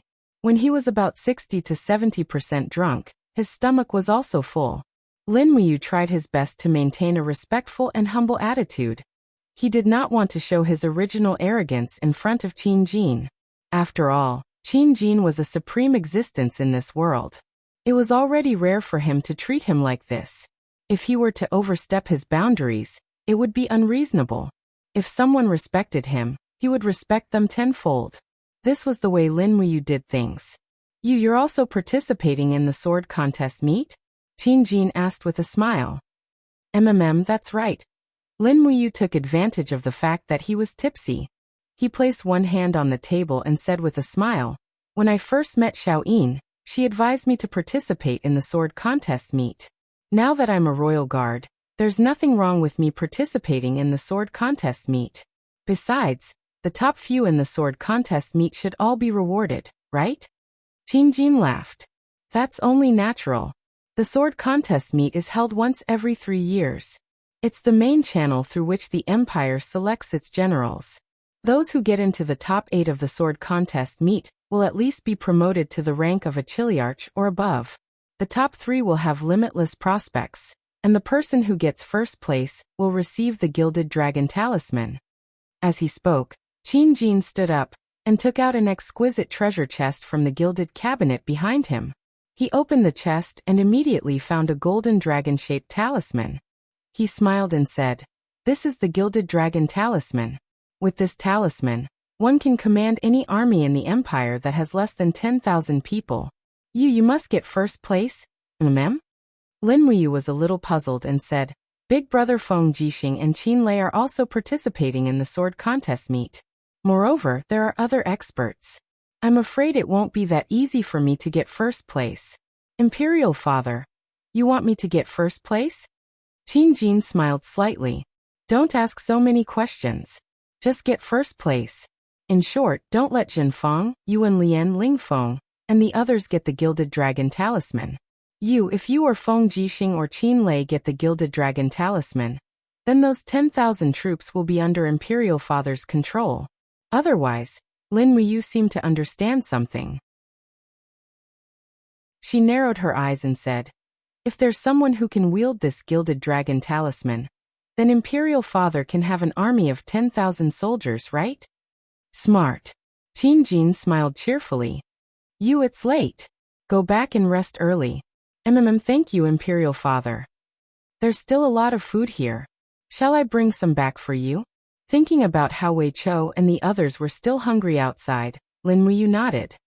Thank you, Imperial Father." Chapter 182. When Lin Muyu walked out with a basket filled with food, Wei Chou and the others revealed gratified expressions. They all understood the saying that accompanying a ruler was akin to accompanying a tiger. Disregarding the reward, it was already a blessing for Lin Muyu to be able to come out alive. However, Lin Muyu's complexion looked good, which made them feel relieved. "It smells so good. What are you carrying, my lord?" Wei Chou asked with a smile. Lin Muyu waved the basket and said with a smile, "His Majesty personally cooked some food. I brought some out." "Oh really?" Xiahou Sang's eyes widened. "Commander, is this really food personally cooked by His Majesty?" "Yes, how can it be fake?" "Ha, my lord, can we have a taste?" Lin Muyu smiled. "I'm already full. I brought it out to reward you." "All right, it's not appropriate to say such things in Zetian Palace. Get on your horses and follow me out of the imperial city." "Yes." Not long after, a group of people slowly rode on their horses along Tongtian Street. Lin Muyu distributed the food in the basket to the eagle guards. For a moment, Wei Chou, Xiahou Sang, and the others ate the bear paw and pheasant meat. All of them were on the verge of tears as they thanked the heavens for their kindness. To Wei Chou, Xiahou Sang, and the others, Qin Jin was the ruler of all living beings. To be able to eat the food cooked by Qin Jin was an honor in itself. Many people served in the imperial army but never got to see Qin Jin, the radiant king, once in their entire lives. Those who could eat the food personally cooked by the radiant king should be able to smile in the underworld, right? "It's delicious." Wei Chou's eyes were a little red as he said, "His Majesty can truly be said to be unparalleled. His culinary skills are simply amazing. No wonder it's widely spread among the people, and they all praise him as a brilliant ruler." "Is that so?" Lin Muyu took advantage of her drunkenness and said with a smile, "Yes. His Majesty is indeed a wise ruler." In reality, this was not what he thought in his heart. Although Qin Jin was a gentle person, this was also his greatest flaw. As an emperor, it was important to be gentle, but he did not have enough authority. This was why he could not do anything when Zhen Yifan, Luoxing, and the others were so overbearing. Qin Jin had only grasped half of the skills of an emperor. "Is it really delicious?" Lin Muyu asked with a smile. It's delicious."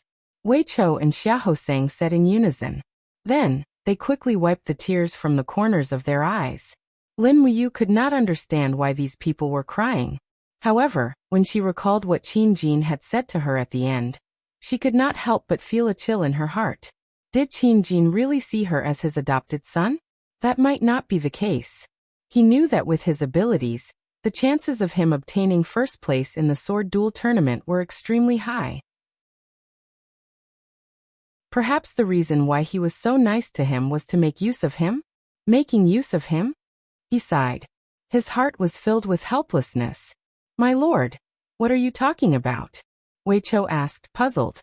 It's nothing. Lin Wuyu tightened his collar and said, let's go quickly. It's very cold at night in Lanyan City. Yes. On Eagle's Nest Mountain, the cold wind howled like the wails of ghosts and gods. Lin Wuyu sat in his room and slowly released the spirit pulse technique. In an instant, his spirit became clear, and the drunkenness disappeared. His spirit was refreshed. As his cultivation progressed, it seemed like the strength of his spirit was also increasing. Perhaps he could control the power of the fourth star? He could not help but feel excited when he thought of this. Whoosh! He stood up and put on his cloak.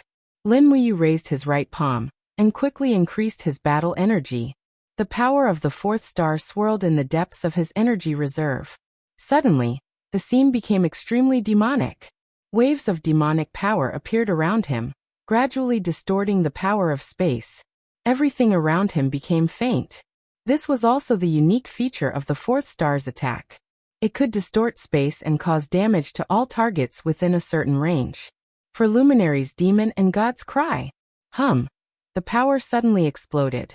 However, just as the destructive power was about to completely explode, Lin Wuyu suddenly retracted his power. Instantly, the distortion of space disappeared. Waves of battle energy scattered in all directions, turning into spiritual power that seeped into the ground. The power of human cultivation came from the earth and the stars. After the power exploded, it naturally returned to the earth and the stars. At this moment, the people in the Eagle's Nest camp with slightly higher cultivation were all startled. Wei Chou, Xiaosang, and the others all climbed out of their barracks. They were all stunned. What happened? Such a strong wave of power just now. Even though these people did not know the spirit pulse technique, which was a secret art to cultivate the spirit, they were still disturbed by the wave of the fourth star's power. At this moment, a voice came from outside as someone rode up the mountain. I am reporting to the commander about the latest mission from the Zetian Palace. My lord, please wait for a moment. I will report to the commander now. Thank you very much. Lin Wuyu had already put on her armor and left the room. She said, what is it? The messenger was a dragon guard and recognized Lin Wuyu. He immediately saluted and said respectfully, Commander Lin Wuyu, this is the latest hunting mission from the Zetian Palace. It is all recorded on this scroll. Yes, I have brought it. Thank you. You are welcome. At this moment, Wei Chou, Xiaosang, and the others also gathered around. Wei Chou asked, My lord, what new mission is this? Lin Wuyu unfurled the scroll. There were lines of words clearly written on it. 1 light-type spirit stone of over 6,000 years old, 20 leopard skin, 1 set of long hair ivory of over 3,000 years old. Lin Wuyu took a deep breath and said, We need light-type spirit stones of over 6,000 years old. This is a bit difficult. My lord, may I ask if these missions were issued by His Majesty? The dragon guard shook his head. No, His Majesty is already asleep. These missions were issued by Master Chaiqiong of the Zetian Palace. If it was His Majesty, he would not have issued such a difficult mission to the Eagle's Nest camp in the days leading up to the sword duel tournament. A light-type spirit stone of 6,000 years old, The dragon-seeking forest is already sealed by snow. Where can we find it? As he said this, he raised his eyebrows and said, Commander, how about? I ask Master Qin Lei to speak to His Majesty and dismiss this mission. No need. Lin Wuyu waved her hand and said, There are still 5 days until the sword duel tournament. Perhaps there is enough time. Since it is a mission issued by the Zetian Palace's supervisor, the Eagle's Nest camp will do their best to complete it. However, I would like to ask, I have already handed over the 6,200 years old light-type spirit stone for Her Highness Yin's cultivation last time. Why do I need it again this time? Logically speaking, with Xiao Yin's current cultivation, she does not need spirit stones at all. Even if she used them, she would not be able to absorb too much spiritual energy. The dragon guard took a deep breath. This spirit stone is not for refining, but for forging weapons. Forging weapons? Lin Wuyu was startled and said, What does that mean? The dragon guard cupped his fists and said, Commander, you may not know, but the Zetian Palace has gathered heroes from all over the world. A few days ago, they invited the most outstanding weapon-forging master in the Heaven's Pivot Province, Wuxia, to enter the Zetian Palace. His Majesty intends to forge a light-type longsword for Her Highness Yin. This Wuxia promised that as long as he can find light-type spirit stones that are above 6,000 years old, he will be able to forge a sharp sword that is at least profound grade rank 4, and offer it to Her Highness Yin. For this, His Majesty has already rewarded him with 10,000 Jinnin coins. So that's how it is. Lin Muyu smiled in relief and said, since it is a mission from the Zetian Palace, the Eagle's Nest Camp will do their best to complete it. Help me bring flowers to Supervisor Che Chiong. The Eagle's Nest Camp will complete the mission on time. There is no time limit, and the commander does not need to go. Or it won't be too late to go after the sword duel tournament. And I have my own plans. Many thanks. You're welcome. Then this subordinate will take his leave. Alright, forgive me for not sending you off. Watching the dragon guard ride off into the night, Wei Chou immediately revealed an angry expression and said, this is ridiculous, this is too much. Does that old man Che Chiong really think that the Eagle's Nest Camp is a beast that he can order around at will? He said he wants it, but didn't he think about how strong a light-type spirit beast above 6,000 years old is? Even if the dragon guard went to hunt it, it would take several people to kill it, not to mention the Eagle's Nest Camp. Motherf **Ker, this is too much, too much. Xiahou Sang also said, that's right, Commander, why don't we report this matter to His Majesty and impeach Che Chiong for abusing his power? There's no need. Lin Muyu raised her hand and said, if His Majesty finds out about this matter, he will only think that the Eagle's Nest Camp is useless. Since Che Chiong has made things difficult, then we will complete our task. Rest early tonight. Tomorrow morning, Wei Chou, Xiahou Sang, the two of you will pick 2 capable experts from the Eagle's Nest Camp. The 5 of us will set off with light equipment. We must find a suitable spirit beast within 2 days. You know the dragon-seeking forest better. Tell me, where else can we find a light-type spirit beast above 6,000 years old? Wei Chou frowned and said, my lord, this matter is indeed too difficult. Not to mention the fact that light attribute spirit beasts that are over 6,000 years old are hibernating. It's at least 5 days' journey away from us. Xiahou Sang was silent for a while, then said with a frown, actually that is not the case. Oh, what method does my lord Xiahou Sang have? Lin Muyu asked with a smile. Xiahou Sang said, when I was young, I used to hunt in the dragon-seeking forest with my father. At that time, the dragon-seeking forest had not been designated as a forbidden area by the Imperial Army. I remember that in the southeastern corner of the dragon-seeking forest, near the borders of Heaven's Pivot Province, there is a forest called the Forest of Malicious Ghosts. It is a forbidden area for all hunters, and anyone who enters it will die. However, my father said that there is actually a spirit beast that is at least 7,000 years old in the Forest of Malicious Ghosts. It is just that no one has been able to kill it. That spirit beast has been entrenched in the Forest of Malicious Ghosts for thousands of years, and even the government cannot do anything to it. The Forest of Malicious Ghosts is about 2 days' journey from here. If we don't stop, we should be able to make it in time. Alright, we will set off tomorrow morning. My Lord Xiang Ying will be in charge of the daily affairs of the Eagle's Nest Camp. Yes.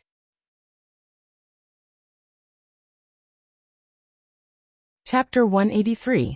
The next morning, Lin Muyu and the other 4 woke up early and left in a hurry while the entire Lanyan city was still asleep. They chose 5 of the most handsome horses in the Eagle's Nest Camp. It was destined that they would have to spend 4 out of the 5 days on the road. It was impossible for the war horses to not have the stamina.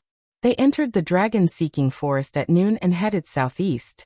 Along the way, they avoided all the spiritual beasts. Fortunately, there was an abandoned official road in the Dragon Forest, which had been abandoned for decades. It was originally a shortcut from the imperial capital to Tianshu province, but after the Dragon Forest was blocked by the imperial capital's troops, it was abandoned. Thanks to this road, otherwise if they walked on the mountain road, they might not be able to reach it even after 5 days and 5 nights. 2 days passed in the blink of an eye. Lin Muyu and the others had already entered the depths of the dragon-seeking forest. They only slept for 4 hours every night and fed the horses. They spent the rest of the time on the road, and all of them looked exhausted. Damn, what a pity. If we had the time, we would have killed that 2,900-year-old cloud leopard, Xia Hosang said bitterly. The cloud leopard's fur is very precious. It is said that a complete cloud leopard's fur can be sold for more than 5,000 jin coins in the capital. What a pity. Lin Muyu smiled as she galloped on the horse. Look at how poor you are. Don't worry, if we successfully complete the mission this time, I will ask His Majesty to increase the salary of the Eagle Nest camp. At the very least, the soldiers who go on a mission should be rewarded. Otherwise their enthusiasm will be too low. Xia Hosang smiled gladly. The commander is wise. You should have done this a long time ago. When Lord Mengfong was the commander, he only thought about his own promotion and was cautious in his actions. He never thought about fighting for a raise in salary for his brothers. Wei Chou could not help but laugh. Lord Xiahou, we are the Imperial Guards. We can't always think about jin coins. When Lord Mengfong was the commander, he only thought about getting promoted and was cautious. He never thought about fighting for a raise for his brothers. Wei Chou is right. The Jining coin has a magical power. It will make people sink deeper and deeper, until they reach a point where they are unable to extricate themselves. Then, everything will be over. A certain someone said as he wondered if he had already reached the point where he could no longer extricate himself. Wei Chou respectfully replied. What the commander said is extremely true. Wealth is merely a worldly possession. It is still the commander who sees things clearly. This subordinate is filled with admiration. Lin Muyu smiled proudly, but Wei Chou and Xia Hosang didn't know that his cosmos sack was filled with 760,000 Jining coins, which was equivalent to diamond coins. After running for a while longer, the road ahead started to blur. It was covered by wild grass, and it was almost impossible to see clearly. Lin Muyu unfurled the scroll and frowned. Are we already very close to the forest of malicious spirits? Xia Hosang, you know better. Come take a look. Xia Hosang took the map and glanced at it. He grinned and said, Sir, we're lost. Lin Muyu was speechless.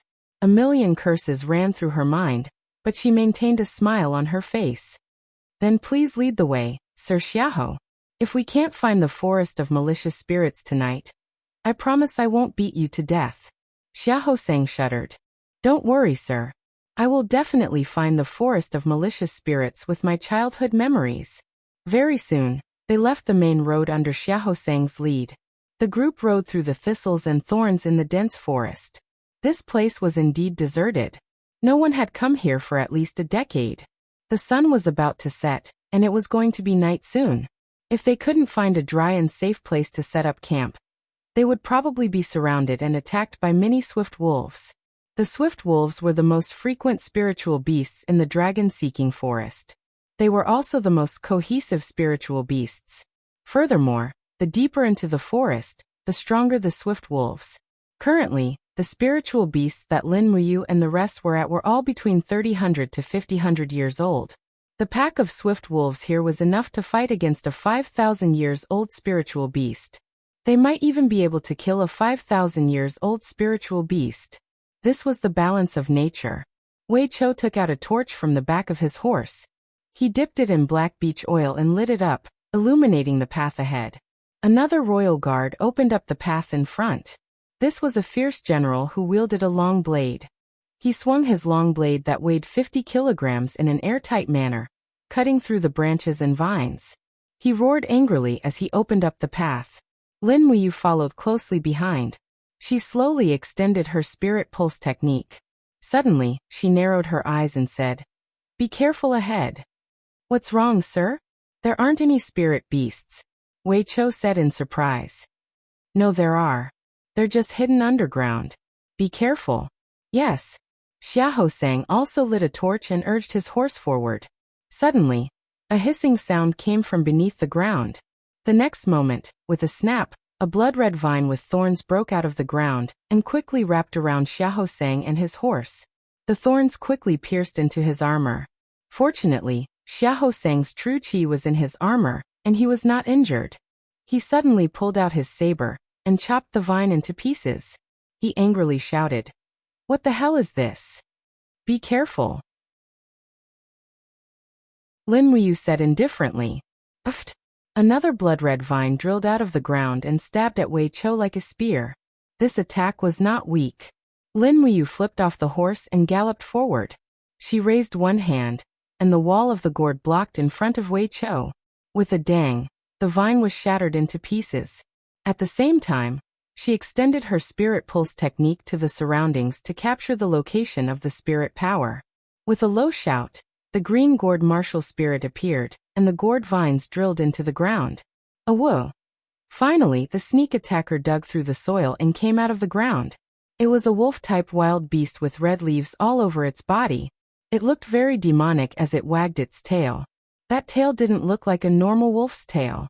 Instead, it looked like a vine with blood-colored juice flowing out of it.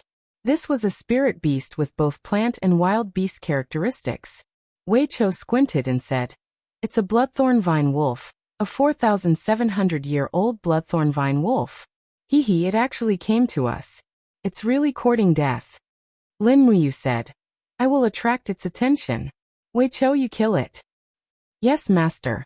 Without saying a word, Lin Wuyu leaped into the air and unsheathed the dragon spirit sword on her back. Under the guidance of bolts of lightning, she turned the sword around and slashed at the bloodthorn vine wolf. Roar! The bloodthorn vine wolf opened its bloody mouth and roared. There was not a tongue in its mouth, but a very disgusting plant feeler.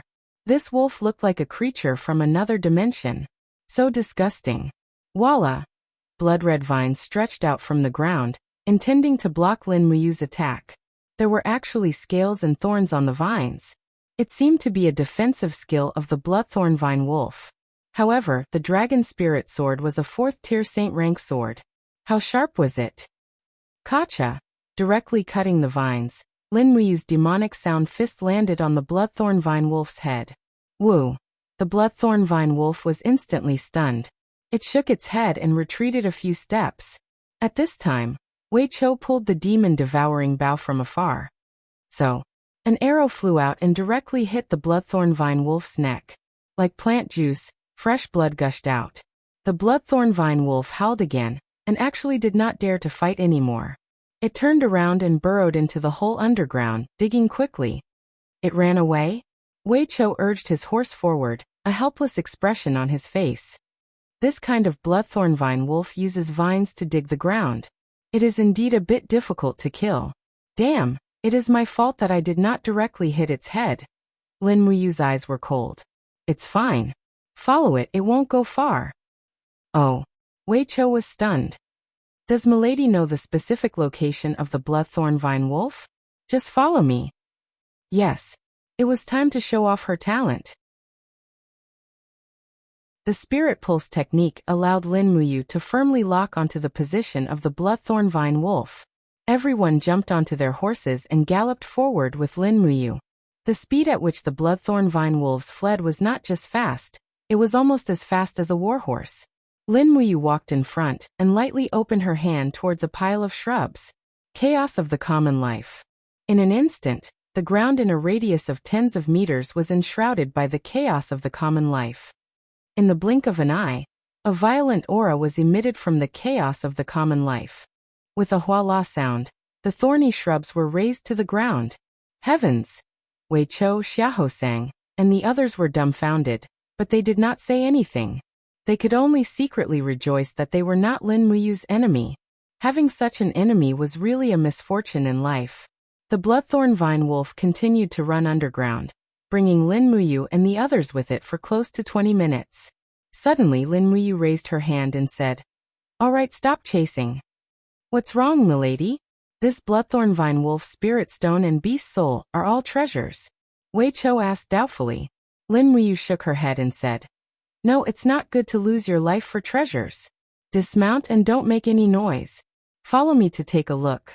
I can feel a power even stronger than the bloodthorn vine wolf.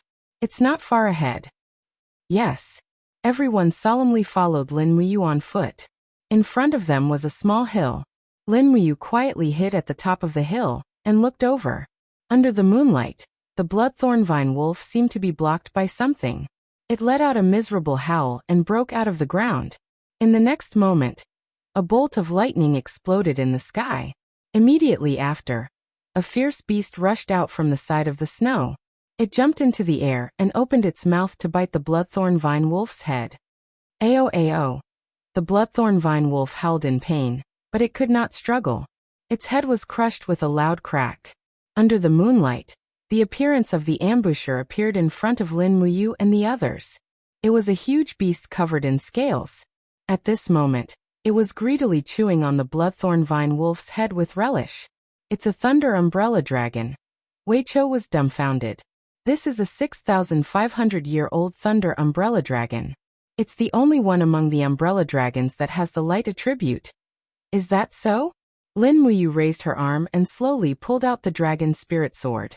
She smiled and said, Wei Chou, do you know what the thunder umbrella dragon's weakness is? It's time for you to show your strength. We'll launch a sneak attack. As long as you shoot an arrow from the demon-devouring bow into the thunder umbrella dragon's body, it will be poisoned. After that, it will naturally be much easier to deal with. Yes, let me try.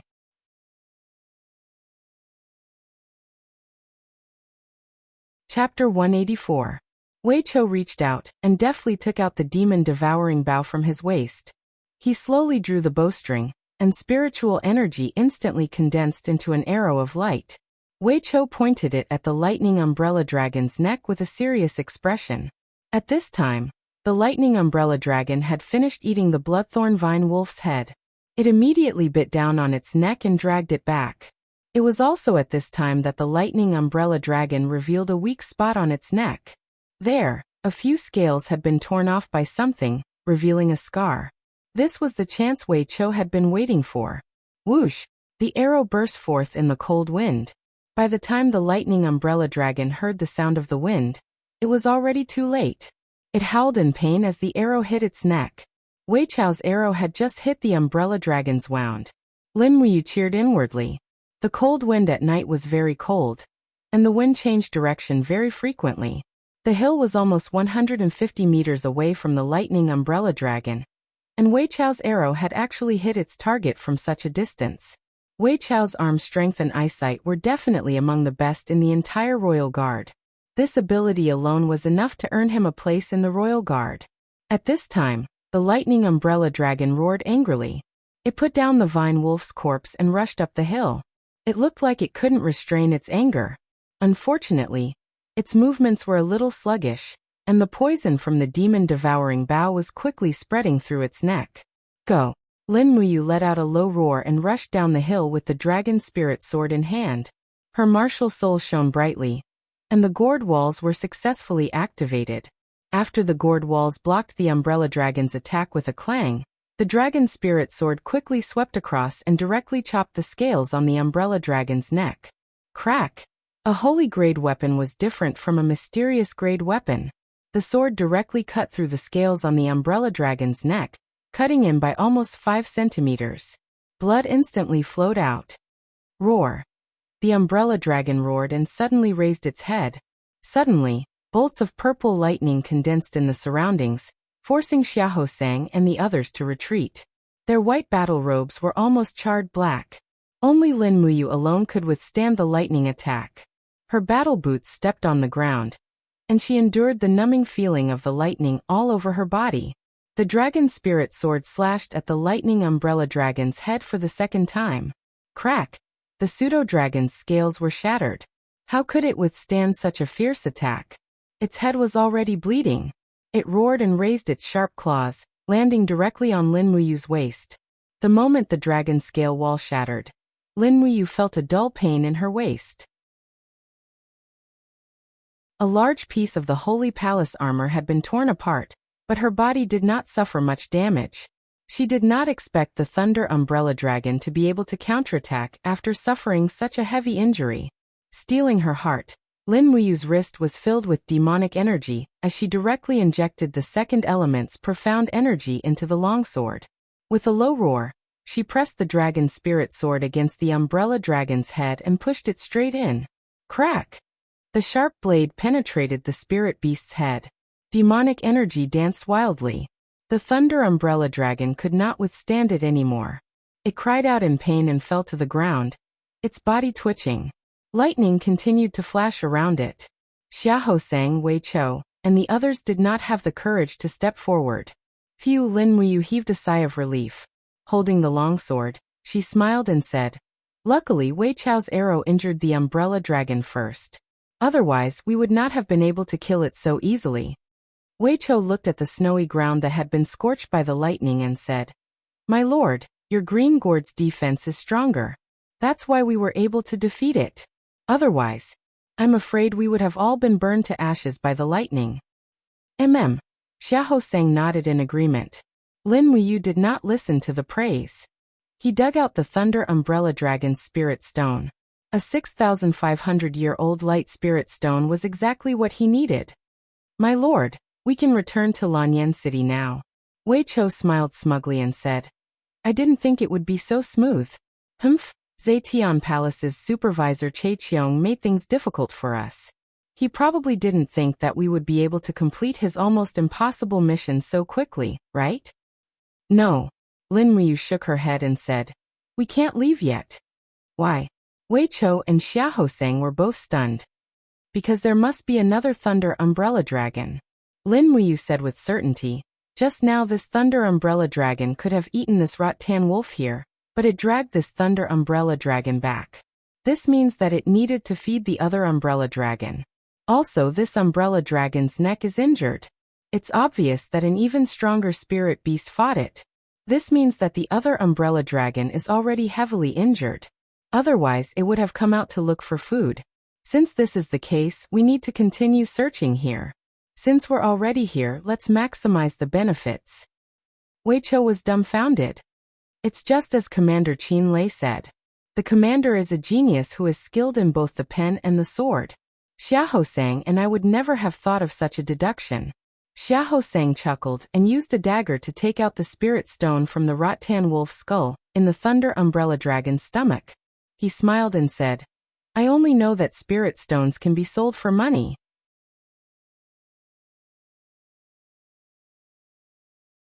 He raised his sword with both hands and stabbed the wound on the female dragon's neck. Pfft!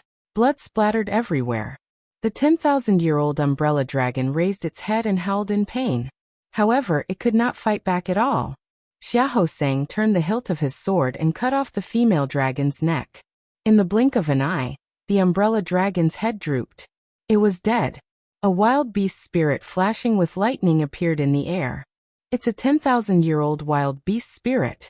Wei Chou smiled and said, "Commander, aren't you already close to the peak of the first heaven of the heavenly realm? Why don't you try to refine this umbrella dragon's wild beast spirit? A fresh 10,000-year-old spirit beast's wild beast spirit is too precious. It's not a treasure that you can come across just because you want to." Lin Wuyu nodded. After so many days of cultivation, he could indeed feel the fighting aura in his body filling up day by day. He was almost at the point of saturation. Almost every day, he had a premonition that he was about to break through his limits. He just hadn't had the opportunity to do so. This was a good opportunity. The umbrella dragon's element was light, but it also had the power of thunder and lightning. Lin Wuyu cultivated in a very mixed set of laws, so he didn't care what kind of wild beast spirit it was. Xiahou Sang swung his saber at the umbrella dragon's head in an attempt to extract the spirit stones, but he couldn't cut through it. He shook his head helplessly and said, "My saber is only of fine quality. My lord, why don't you use your sword to extract the spirit stones?" Lin Wuyu couldn't help but smile. He swung his sword and immediately broke the umbrella dragon's head. He took out a fresh 10,000-year-old light spirit stone and put it in his cosmos sack. Then he propped the dragon spirit sword on the ground and began to release his martial soul to refine the wild beast spirit. At the same time he ordered, "The few of you guard me outside the cave.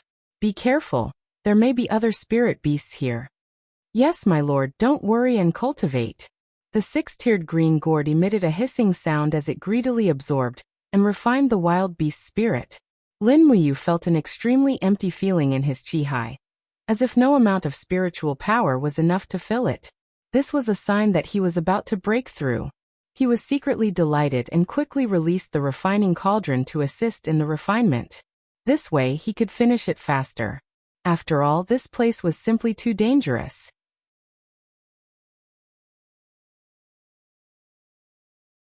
Chapter 185.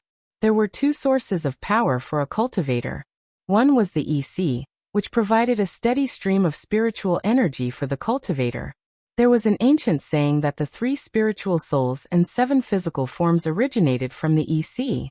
This was because the heaven soul, earth soul, and life soul dominated the human soul, while the Tianchong, spiritual wisdom, qi, strength, core, essence, and heroism formed the human soul. The cultivation of the spirit pulse technique started with the 3 spiritual souls and 7 physical forms, strengthening and refining them one by one. This made Lin Muyu's soul far stronger than cultivators of the same level, and her spiritual sense was naturally much more sensitive. The other source of power was the qi. The human qi came from the earth, the starry sky, the ocean, and the spirits. These powers gathered in the dantian and formed a qi. The cultivators of the Shattered Cauldron realm had a stronger desire to strengthen the qi than the EC. Zhang Wei, Wei Chou, and Xiangyu could be found everywhere because the qi was the most direct source of power. At this moment, Lin Muyu felt that her qi was completely empty, as if all her fighting energy had been absorbed by the gourd martial soul. The indigo gourd surrounded her body and rotated slowly. Not only did it crazily absorb the beast spirit of the umbrella dragon, but it also seemed to absorb Lin Muyu's fighting energy. What's wrong with this gourd? Lin Muyu furrowed her brows, feeling that something was amiss. After an unknown amount of time, when the beast spirit of the lightning umbrella dragon was almost completely refined, a ray of light suddenly shone through the rocks and fell on the gourd. At the same time, the indigo gourd trembled slightly, and wisps of golden light seeped out of the gourd like golden threads. In the blink of an eye, the green gourd martial soul had completely turned pale gold. Roar! In the treasure refining cauldron, the last wisp of the lightning umbrella dragon's beast spirit was still roaring and raging, trying to break out of the treasure refining cauldron. However, no matter how hard it tried, it could not succeed. The treasure refining cauldron had completely become a sealed space. When Lin Muyu gathered endless heavenly fire, and continued to refine and burn it for 5 minutes, the wisp of beast spirit finally turned into rays of golden light, and slowly seeped into the gourd. Buzz! The gourd let out a sharp whistling sound and trembled slightly. The outer walls of the gourd started to peel off, revealing the new gourd inside. It had become a completely golden gourd. At the same time, Lin Muyu was overjoyed. The gourd had leveled up, which meant that he had broken through the first level of the heaven realm. Finally, after being in the first echelon of heaven realm for a long time, he completed his breakthrough and finally caught up to Feng Jixing, Qin Lei, Chu Huayin, and the others. Lulu chuckled and said, "Congratulations on your breakthrough, big brother." "Thank you, Lulu." Lin Muyu smiled slightly. At the same time, she felt that the golden gourd was returning a powerful and boundless fighting aura to her. This was far more vast and pure than the fighting aura that she had absorbed before. At the same time, a milky white fighting aura slowly flowed on the surface of her body, condensing into a rugged armor-like defensive layer on the surface of her skin. Battle Chi armor. Finally, he also had the ability to transform fighting aura into armor. With the defense of the martial soul's gourd, Lin Muyu could be said to be a moving steel fortress. Unless one was absolutely above him, they would not be able to penetrate his defense. Lulu chuckled and said, "Big brother, the Thunder Umbrella Dragon's skill has also been refined. It's an offensive skill. Let's call it First Light of Dawn. This kind of power can be condensed in your attack, and it can also be released instantly to produce a dazzling light that pierces your opponent's eyes. It depends on how you use it." "Yes." Lin Muyu smiled slightly. The 7 energy planes of the golden gourd contain the power of First Light of Dawn. He opened his palm and exerted force lightly. Buzz, buzz fighting aura flowed, and under the catalysis of the martial soul, it condensed into a golden light of dawn that lingered between her 5 fingers. It even flowed along her 5 fingers into the dragon soul sword. Immediately, the dragon soul sword let out a sword cry, as if it was extremely happy because of this tyrannical light attribute power. Perhaps, the sword that Lin Muyu slashed out now would definitely be different from before. At this moment, Xiahou Sang walked in from outside the cave. At one glance, he saw that Lin Muyu's green gourd had turned into a golden gourd, and the surface of the gourd was rapidly peeling off. Immediately, Xiahou Sang happily cupped his fists and congratulated him. "Congratulations, sir. Your gourd has been upgraded. It is no longer a level 10 green gourd." "Oh." Lin Muyu was stunned. "What do you mean? I only know that the green gourd has been upgraded to the 7th level, but I don't know what other upgrades there are." Xiahou Sang explained, "Sir, you may not know this, but martial souls are not the same. Some people's martial souls are born with very low grades, but after some fortuitous encounters or arduous cultivation, their level 8 martial soul can also be upgraded to level 7. I believe that Sir's green gourd has now turned golden, so it should no longer be level 10. Perhaps when Sir returns to Lanyan City, you can let Great Deacon Lei Hong take a look at it. He will be able to determine the grade of your martial soul at a glance." "Hey, that's great." The level 10 martial soul had always been Lin Muyu's sore spot. After all, as an all-powerful figure, it was not right for her to have the lowest grade of martial soul. Now that Xiahou Sang had said this, it seemed that her counterattack was a foregone conclusion. Xiahou Sang said again, "Sir, it's almost dawn. Let's go back. If we continue to delay, I'm afraid Sir will not be able to make it to the sword duel conference." "It's already dawn." Lin Muyu was a little confused. She did not expect that she had refined it for so long. It must have taken a lot of time to upgrade the martial soul gourd. She nodded and said, "Yes, let's go back." The moment they stepped out of the cave, Wei Chou and the other two were all trembling outside. They had not slept for a night, and their complexions were not very good. However, there was nothing they could do. This was fate. The people of the Eagle Nest camp were destined to have a much harder time than the Dragon Guards and the Tiger Guards.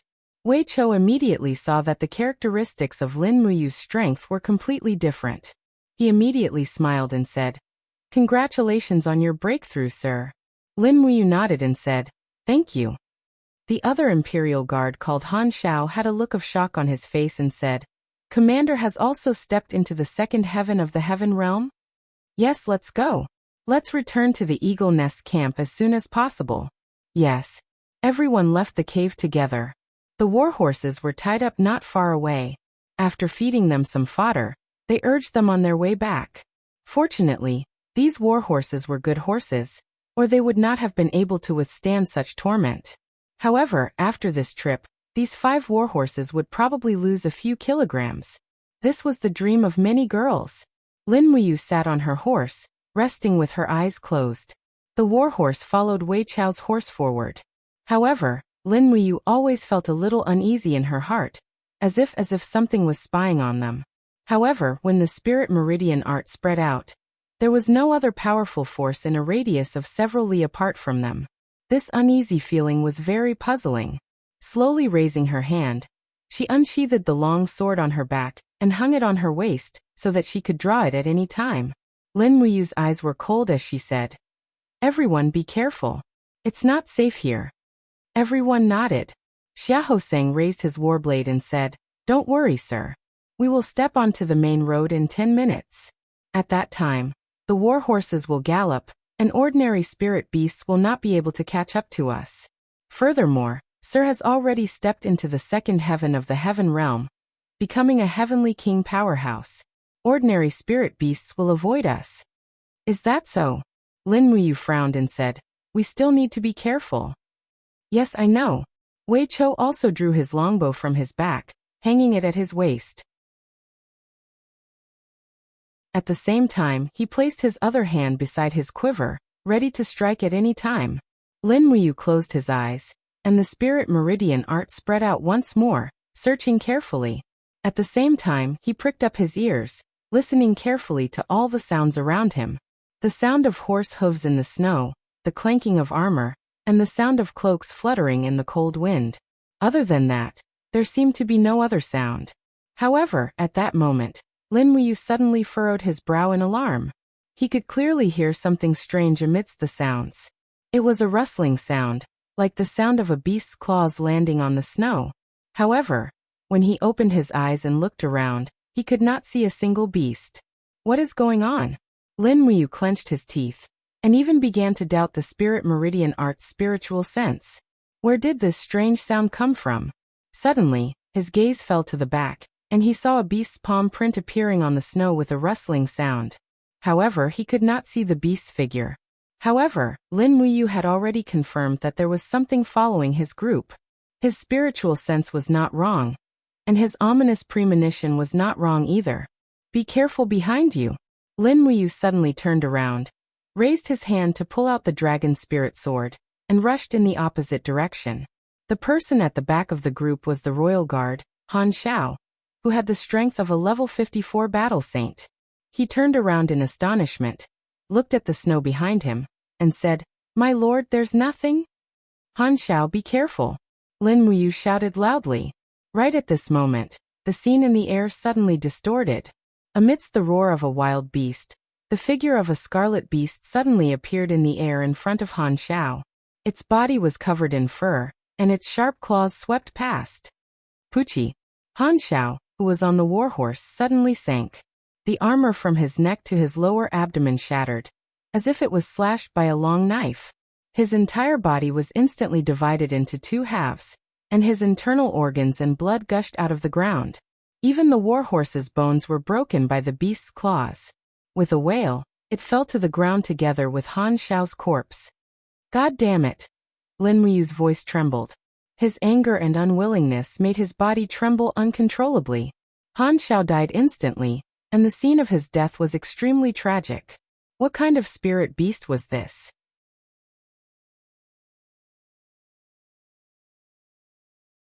Chapter 186. Roar Roar. This crimson-furred spirit beast resembled a lion, but it wasn't one. Its head resembled that of a dragon, and its claws were extremely powerful. The spikes on its claws were close to 10 centimeters long, which was why it was able to dismember Han Xiao with a single strike. Seeing that Lin Muyu was charging toward it, the beast let out an enraged roar and pounced toward her. Roar! It leaped into the air and unleashed the same attack, swiping its sharp claws toward Lin Muyu's neck. However, Lin Muyu wasn't Han Xiao.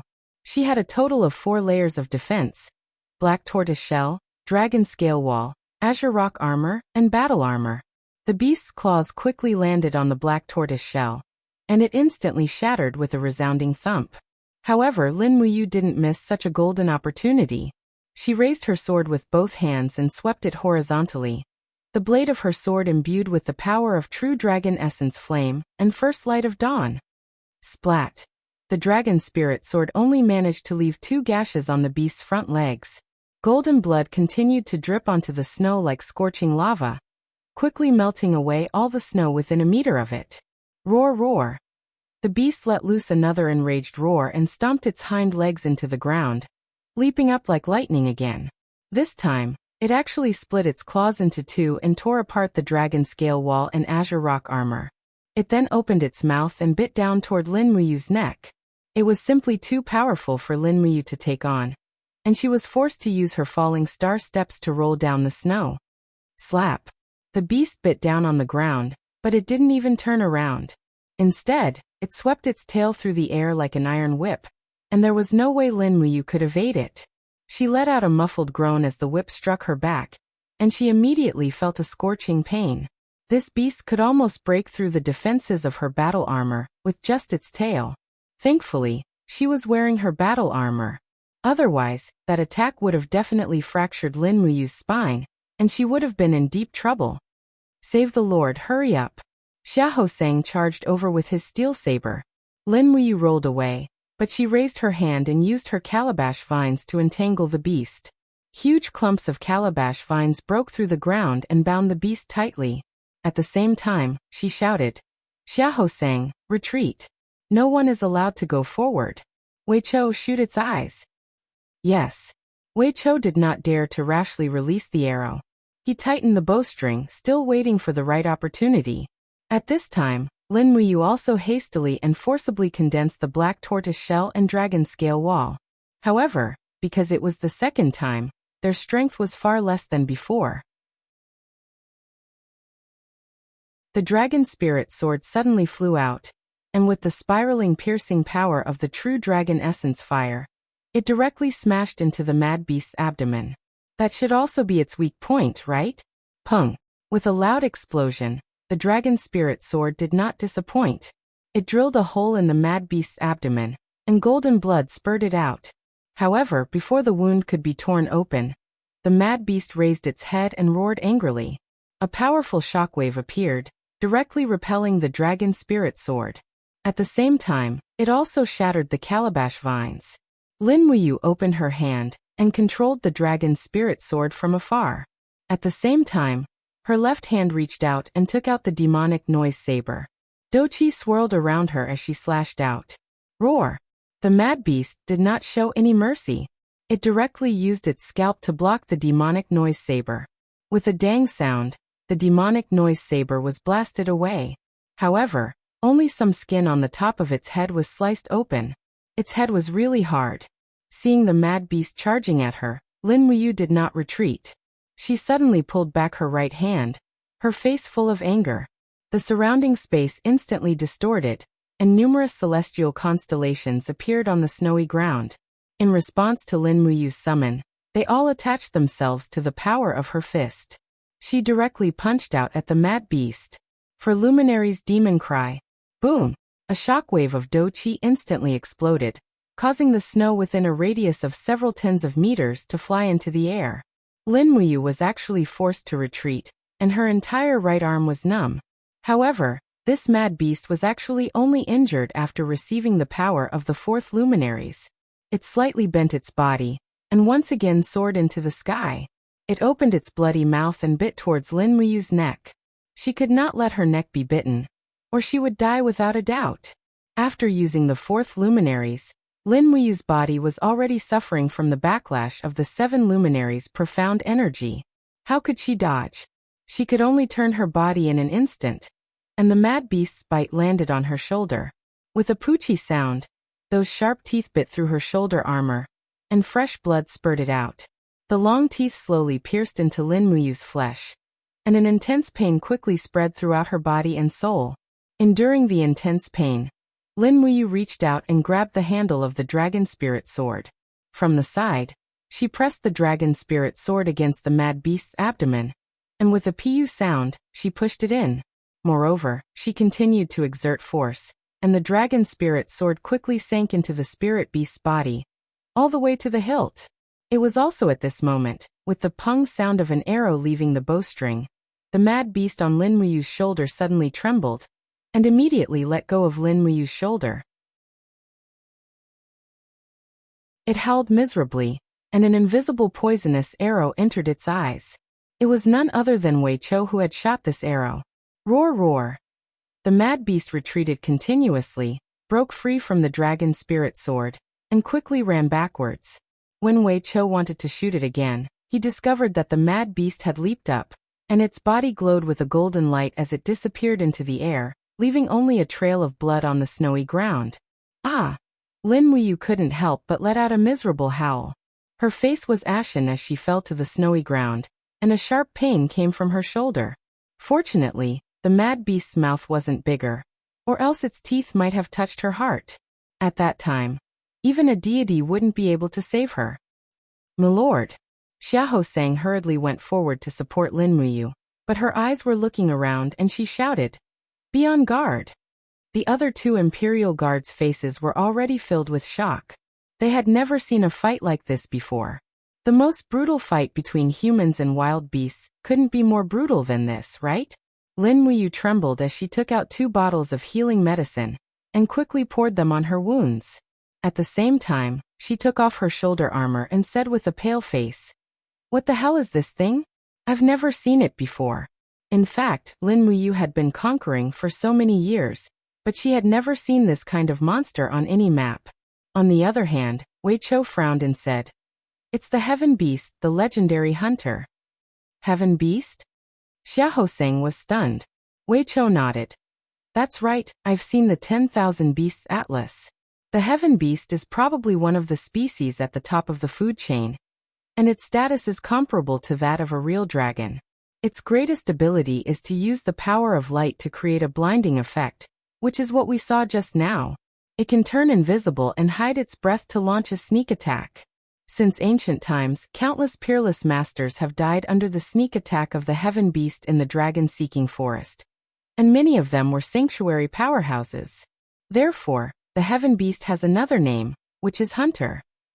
"My lord, we've been targeted by the heaven beast this time, and the odds are against us."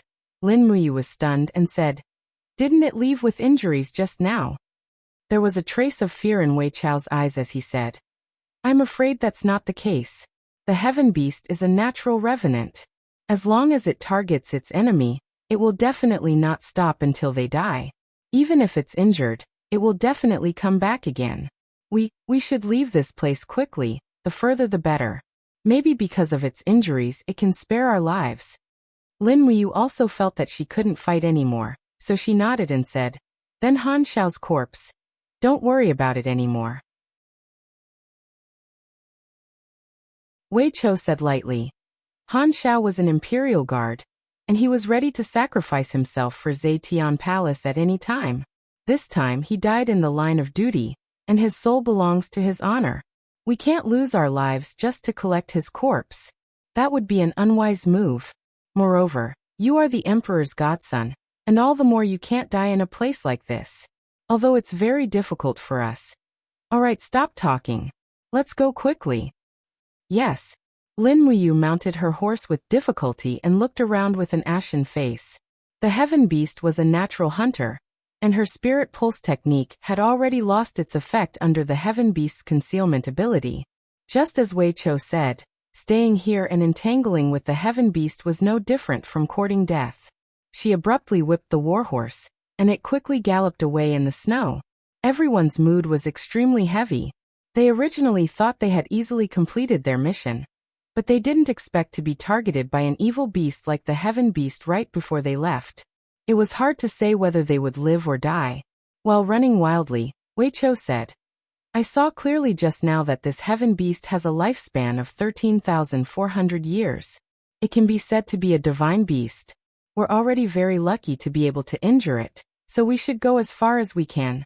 "More than 10,000 years? Xiahou Sang was speechless. Wei Chou faintly smiled. The heaven beast's predecessor was a moonoccultation beast, a legendary spirit beast that can absorb moonlight. Therefore, wherever there is a moonoccultation beast, there is no moonlight. When a moonoccultation beast cultivates for more than 10,000 years, it will undergo a tribulation transformation and evolve into a heaven beast. According to the Myriad Beast Atlas, heaven beasts are rarely seen in the world. I really don't know if we're lucky or just unlucky for 8 lifetimes." Lin Muyu's mood was heavy, and her expression was solemn. She kept circulating the Dragon Forging Bone Remnant Scroll to speed up the healing of her injuries. At this time, she had another ominous premonition. He felt that something was staring at them. That's right, he had the same feeling before. It seemed that the power provided by the spirit pulse technique had become an instinct. He could sense that the heaven beast was staring at them, but he didn't know where it was. Perhaps Lin Muyu also had an unshirkable responsibility for Han Xiao's death. At this moment Lin Muyu felt true fear. He could even feel the heaven beast's contempt and determination toward him. It wanted to devour his soul and flesh. This was the feeling the heaven beast gave him. A few minutes later, Lin Muyu narrowed her eyes, and her entire body suddenly brimmed with a murderous aura. If they didn't kill the heaven beast, how could they face Han Xiao's spirit in heaven?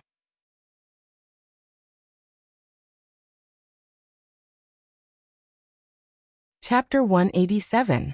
Late at night, they decided to take a break and set up camp under a cliff. Wei Chou lit 3 bonfires and protected Lin Muyu at the spot closest to the cliff. This way, they could guard against the heaven beast's sneak attack. After a day of running, they were at least several hundred kilometers away from the forest of malicious ghosts. However, that ominous feeling still lingered in Lin Muyu's heart. He looked at the darkness in the distance with an ugly expression and lowered his voice. "Wei Chou, how many arrows do you have left?" 3. "Sir, what's wrong?" Let's set a trap. Ah. Wei Qiu was astonished. We've already run for hundreds of kilometers. Could it be that the Heaven Vault beast will launch a sneak attack? It will. Trust me. Yes. Wei Qiu signaled with his eyes, and Xiahou and the other 2 royal guards immediately took out their long swords and spears and dug a pit that was about 10 meters wide and 5 meters deep on the right side of the front. Then they laid down dead wood and scattered snow as a trap. Meanwhile, Wei Qiu pulled back the 3 spare longbows and mounted the arrows on them. After setting up the string, he aimed at the deep pit and was ready to shoot. Of course, all of this was done openly. Can this really fool the Heaven Beast? Wei Qiu squatted beside Lin Muyu and said, The Heaven Beast isn't an ordinary beast. It has already gained intelligence and isn't just an ordinary level of intelligence. If it's really watching us, then what we've done would be in vain. No, it'll work. Lin Muyu looked up. The cliff above them was like an eagle's beak. It was enormous and covered in snow. Who knew which direction the Heaven Beast would come from, so they could only take a gamble. Hiss! Lin Muyu pressed her palm on the ground. The calabash vines silently entered the ground and frantically stirred and squeezed, separating the soil under the ground. Soon Lin Muyu quietly completed a trap. It wasn't wide, no more than 5 meters, but 10 meters deep. Don't let anyone walk around there. Tie the horses and don't let them move. Lin Muyu pointed at the snow not far away. Wei Qiu seemed to realize something and nodded. Okay. Although Xiahou and the other 2 royal guards were very nervous, they maintained a trace of calmness. If it were a weaker person, they would have already broken down. A 13,400-year-old spiritual beast was staring at them, ready to launch a fatal attack at any time. Furthermore, this spiritual beast could even turn invisible. This was a pressure that no one could withstand. Go to sleep. I'll wake you up when it comes, Lin Muyu said calmly. You can really sleep? Wei Qiu was stunned. Lin Muyu curled her lips and lowered her voice. Don't be so honest. Can't you pretend to be asleep? If we don't sleep, this injured Heaven Beast definitely won't attack us. Got it. Heh. Everyone leaned against the rock wall and took a short nap. The flickering flames reflected on their cheeks, giving them a peaceful feeling. Although Lin Muyu closed his eyes, he fully activated his spiritual perception. He could almost confirm that the Heaven Beast was staring at them not far away. The Heaven Beast could turn invisible and hide its aura, and the spiritual pulse technique couldn't detect it. However, thanks to the heavy snow, the ground was covered with snow. As long as the Heaven Beast came, the sound of its paws stepping on the snow wouldn't escape Lin Muyu's ears, no matter how low its voice was. As the cold wind whistled, Lin Muyu had to distinguish the Heaven Beast's footsteps from the sound of the wind. He frowned and held the dragon spirit sword in his arm. Although he looked like he was sleeping, his spirit was completely tense. After an unknown amount of time, the Heaven Beast seemed to be an experienced hunter. It fought with Lin Muyu and the others in a battle of wits and courage, patiently waiting for the best opportunity. Just when one of the royal guards started snoring, the Heaven Beast finally moved. Rustle, rustle. Lin Muyu clearly heard the sound of the Heaven Beast stepping on the snow. He needed to determine how far the Heaven Beast was, and when it would attack. This was especially important. Don't move. Be careful. It's coming, Lin Muyu said in a voice as soft as a mosquito. Wei Qiu and the others were all solemn, but they still maintained their sleeping posture. Rustle, rustle. The footsteps got closer and closer. When the Heaven Beast was less than 10 meters away, Lin Muyu suddenly opened his eyes and said, It's coming. Everyone be on guard. Everyone drew their swords and sabers. Just at this moment, a beast's roar reverberated in the air. The Heaven Beast revealed itself the moment it launched its attack. Wei Qiu hastily drew his longbow, and an arrow left the bowstring with a whoosh. However, the Heaven Beast was originally attacking from the right.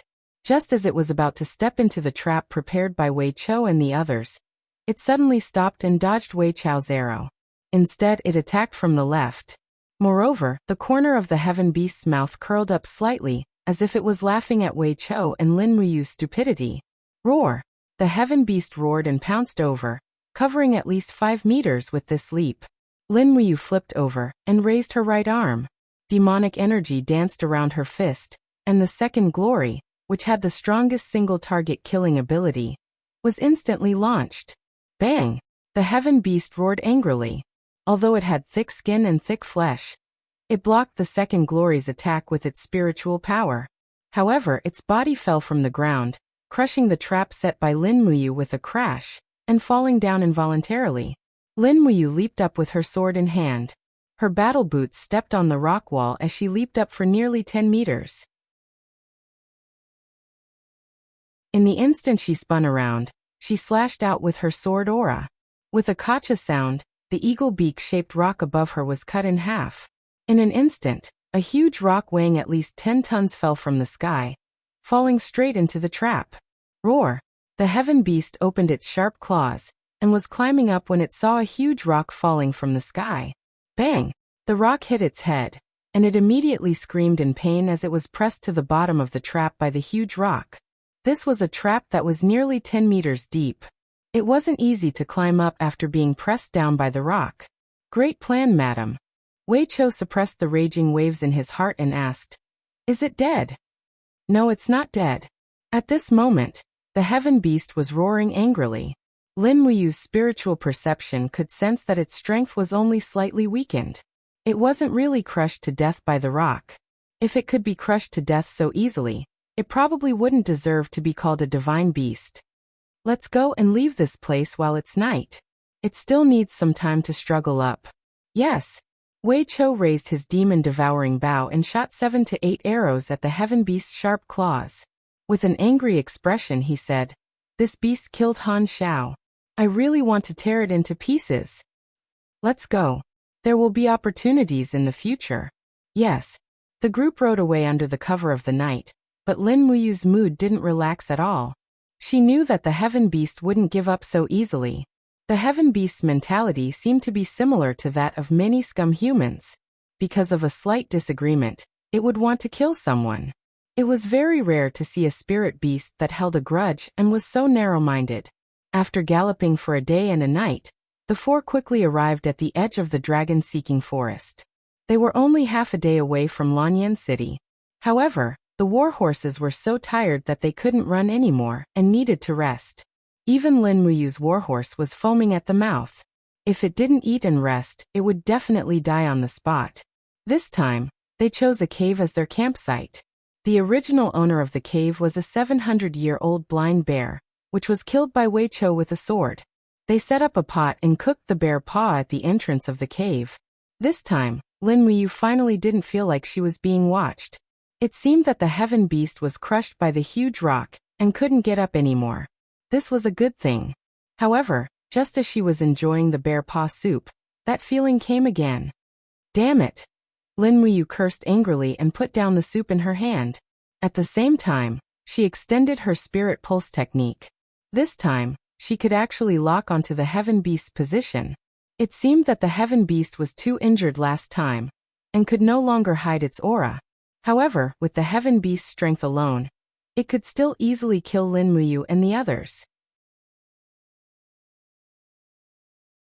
The heaven beast was hiding in the forest less than 100 meters in front of them. Under her spiritual perception, the heaven beast's aura had become much weaker. This was thanks to the arrows shot by Wei Chou with the demon-devouring bow. The demon-devouring bow refined the soul of a highly toxic spirit beast, so the continuous poison infection had reduced the heaven beast's strength to less than 50%. However, Lin Muyu was already injured, and her strength was also reduced to less than 60%. If they really fought, the heaven beast could easily kill them and leave after having a midnight snack. However, the heaven beast was too cautious. It was still waiting for an opportunity. Perhaps the heaven beast didn't even know that its location had been seen by Lin Muyu. Looking in her universe bag, there were still a few bottles of spirit concentration powder left. She took them out and said to Wei Chou, Xiahou and the others, "Each of you drink 1 bottle of this medicine. Hurry up." What is this?" Wei Chou asked in astonishment. "Something that can save your lives. Hurry up." "Okay." The 3 of them completely believed in Lin Muyu's words and immediately drank it. Lin Muyu also drank 1 bottle. Then she took out a bottle of Qingfeng drunk and poured it in front of the cave. The medicine dispersed with the wind, and the heaven beast within 100 meters couldn't avoid it even if it didn't want to. The heaven beast was cautious by nature, but it was at a disadvantage here. The longer it waited, the stronger the effect of the Qingfeng drunk would be. This was also the result that Lin Muyu wanted to see. After a full 4 hours, when Wei Chou and the others were about to fall asleep, the heaven beast finally moved and slowly walked out of the forest. Although it was still invisible, Lin Muyu's spiritual perception had already locked onto it. He immediately opened his eyes vigilantly and said, "Be careful, it's coming again." "Madam, what should we do?" Wei Chou's eyes were filled with despair. Lin Muyu smiled. "It's fine this time. You can blind its other eye first, and I'll chop it up."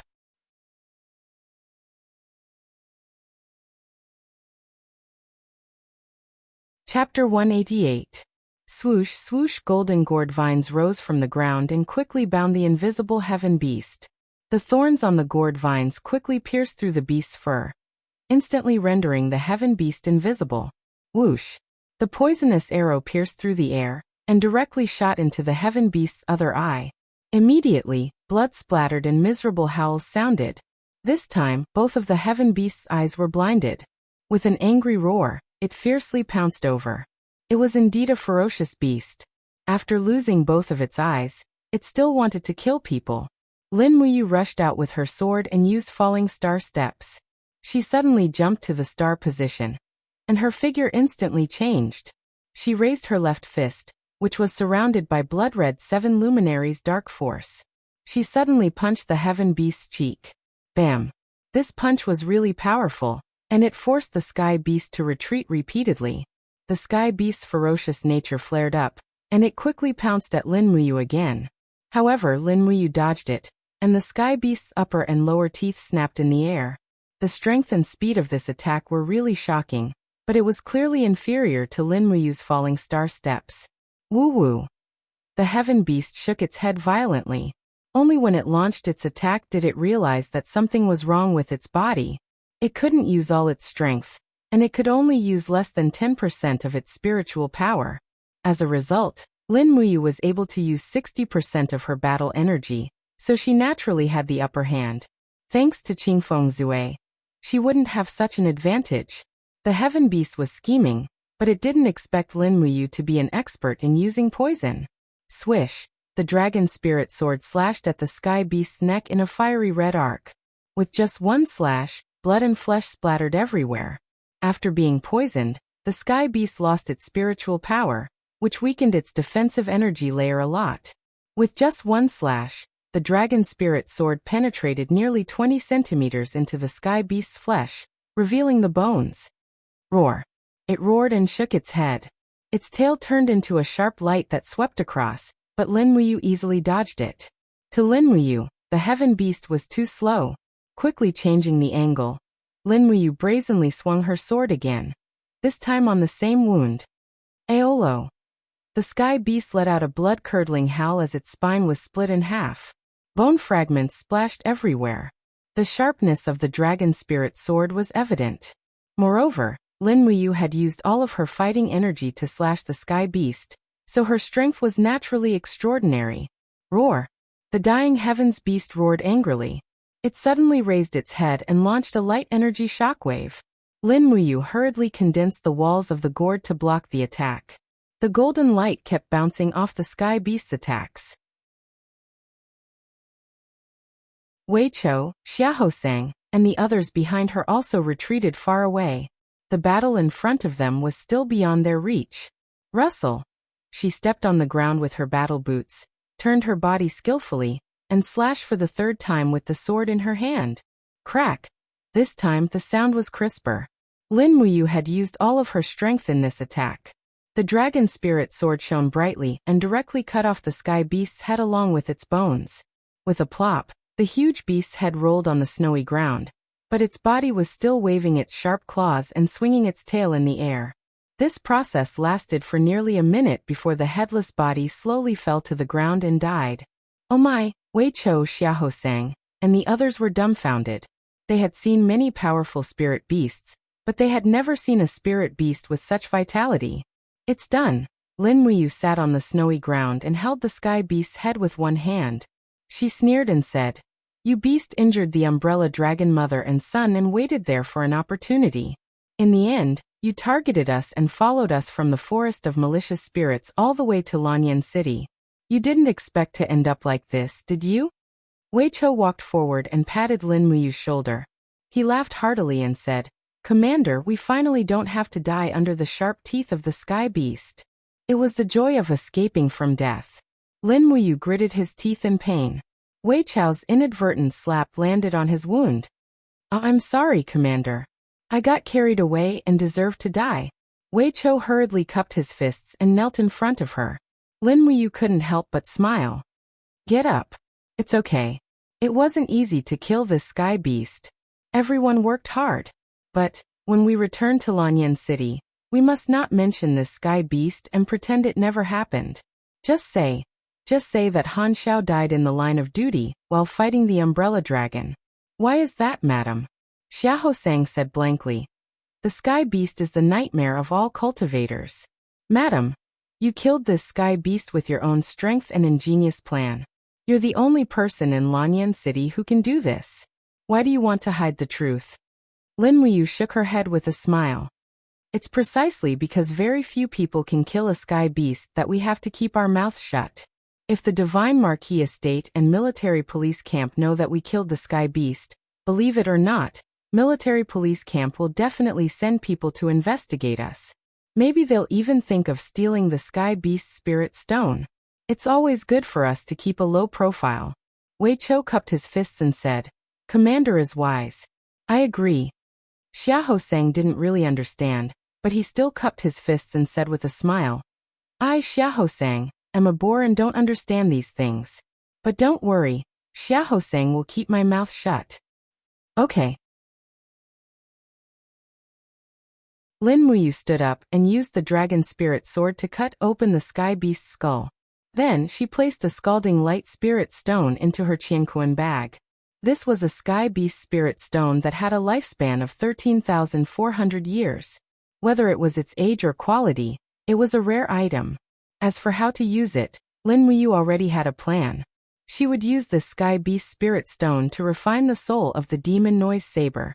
Although the demon noise saber was a hidden weapon created by the famous general Feng Yicheng, it was only sharp. It was still a long way from being a real divine weapon.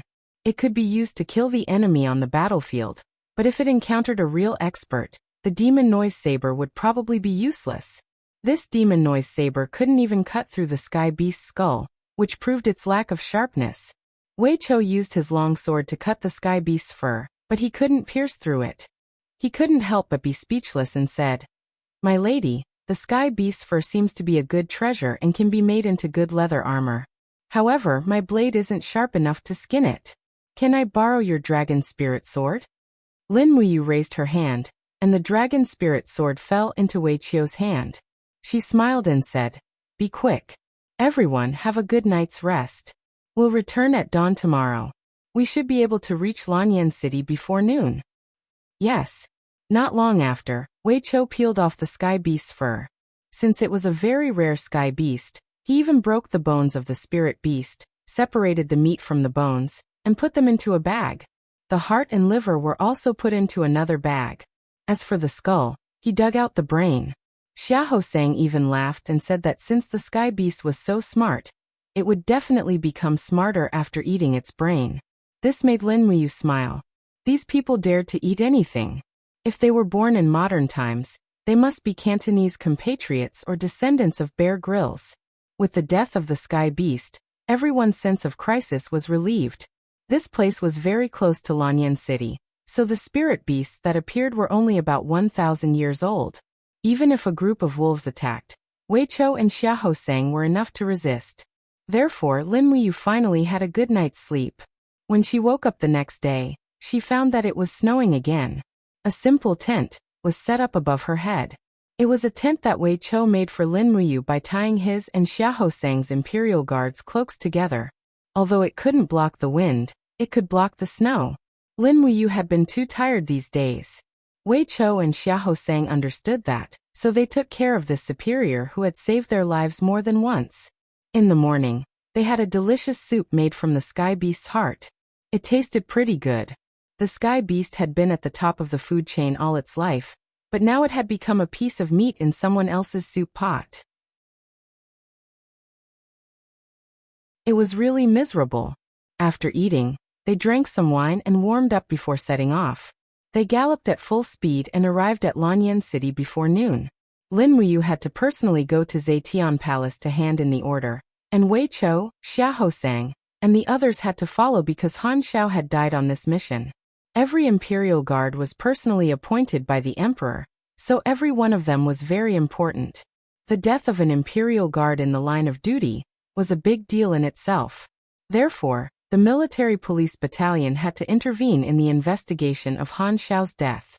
Exhausted, he rode his horse into the side hall next to the Zetian Palace. Zetian Palace's supervisor, Che Qiong, was sipping wine with her eyes closed. Outside the door, Lin Muyu cupped her fists and said, "Master Che Qiong, the Eagle Nest camp is here to hand in the order.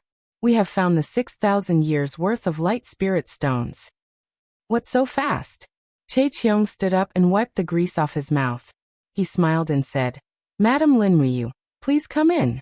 Lin Muyu held a piece of black cloth in his hand, and on top of the cloth lay the spirit stone, which was glistening.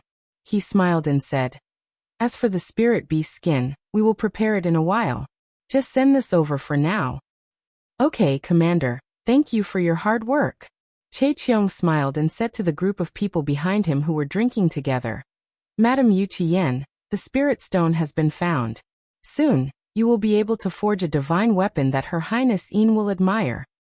Among the crowd, a man about 30 years old with an imposing appearance stood up and walked over. He grabbed the spirit stone and weighed it in his hand. He smiled and said, "There is a full 6,500 years of light spirit power stored. With this treasure, I will definitely be able to forge a long sword that will embarrass many blacksmiths in Lanyan City. Her Highness Yin will definitely be satisfied and look at me in a new light." Lin Muyu stood there quietly. Her shoulder was still wrapped in bloody gauze. Wei Chou frowned and said in a low voice, "Madam, this Yu Qiyan did not even look at you. He is extremely rude." Lin Muyu said lightly, "It's okay. Let's go back." "Yes." At this moment, a eunuch announced from outside, "Her Highness Qin Yin has arrived." Lin Muyu could not help but smile. Xiao Yin is really well informed. Wei Chou also smiled and said, "Yes, after all, you have been away from Lanyan City for 5 days.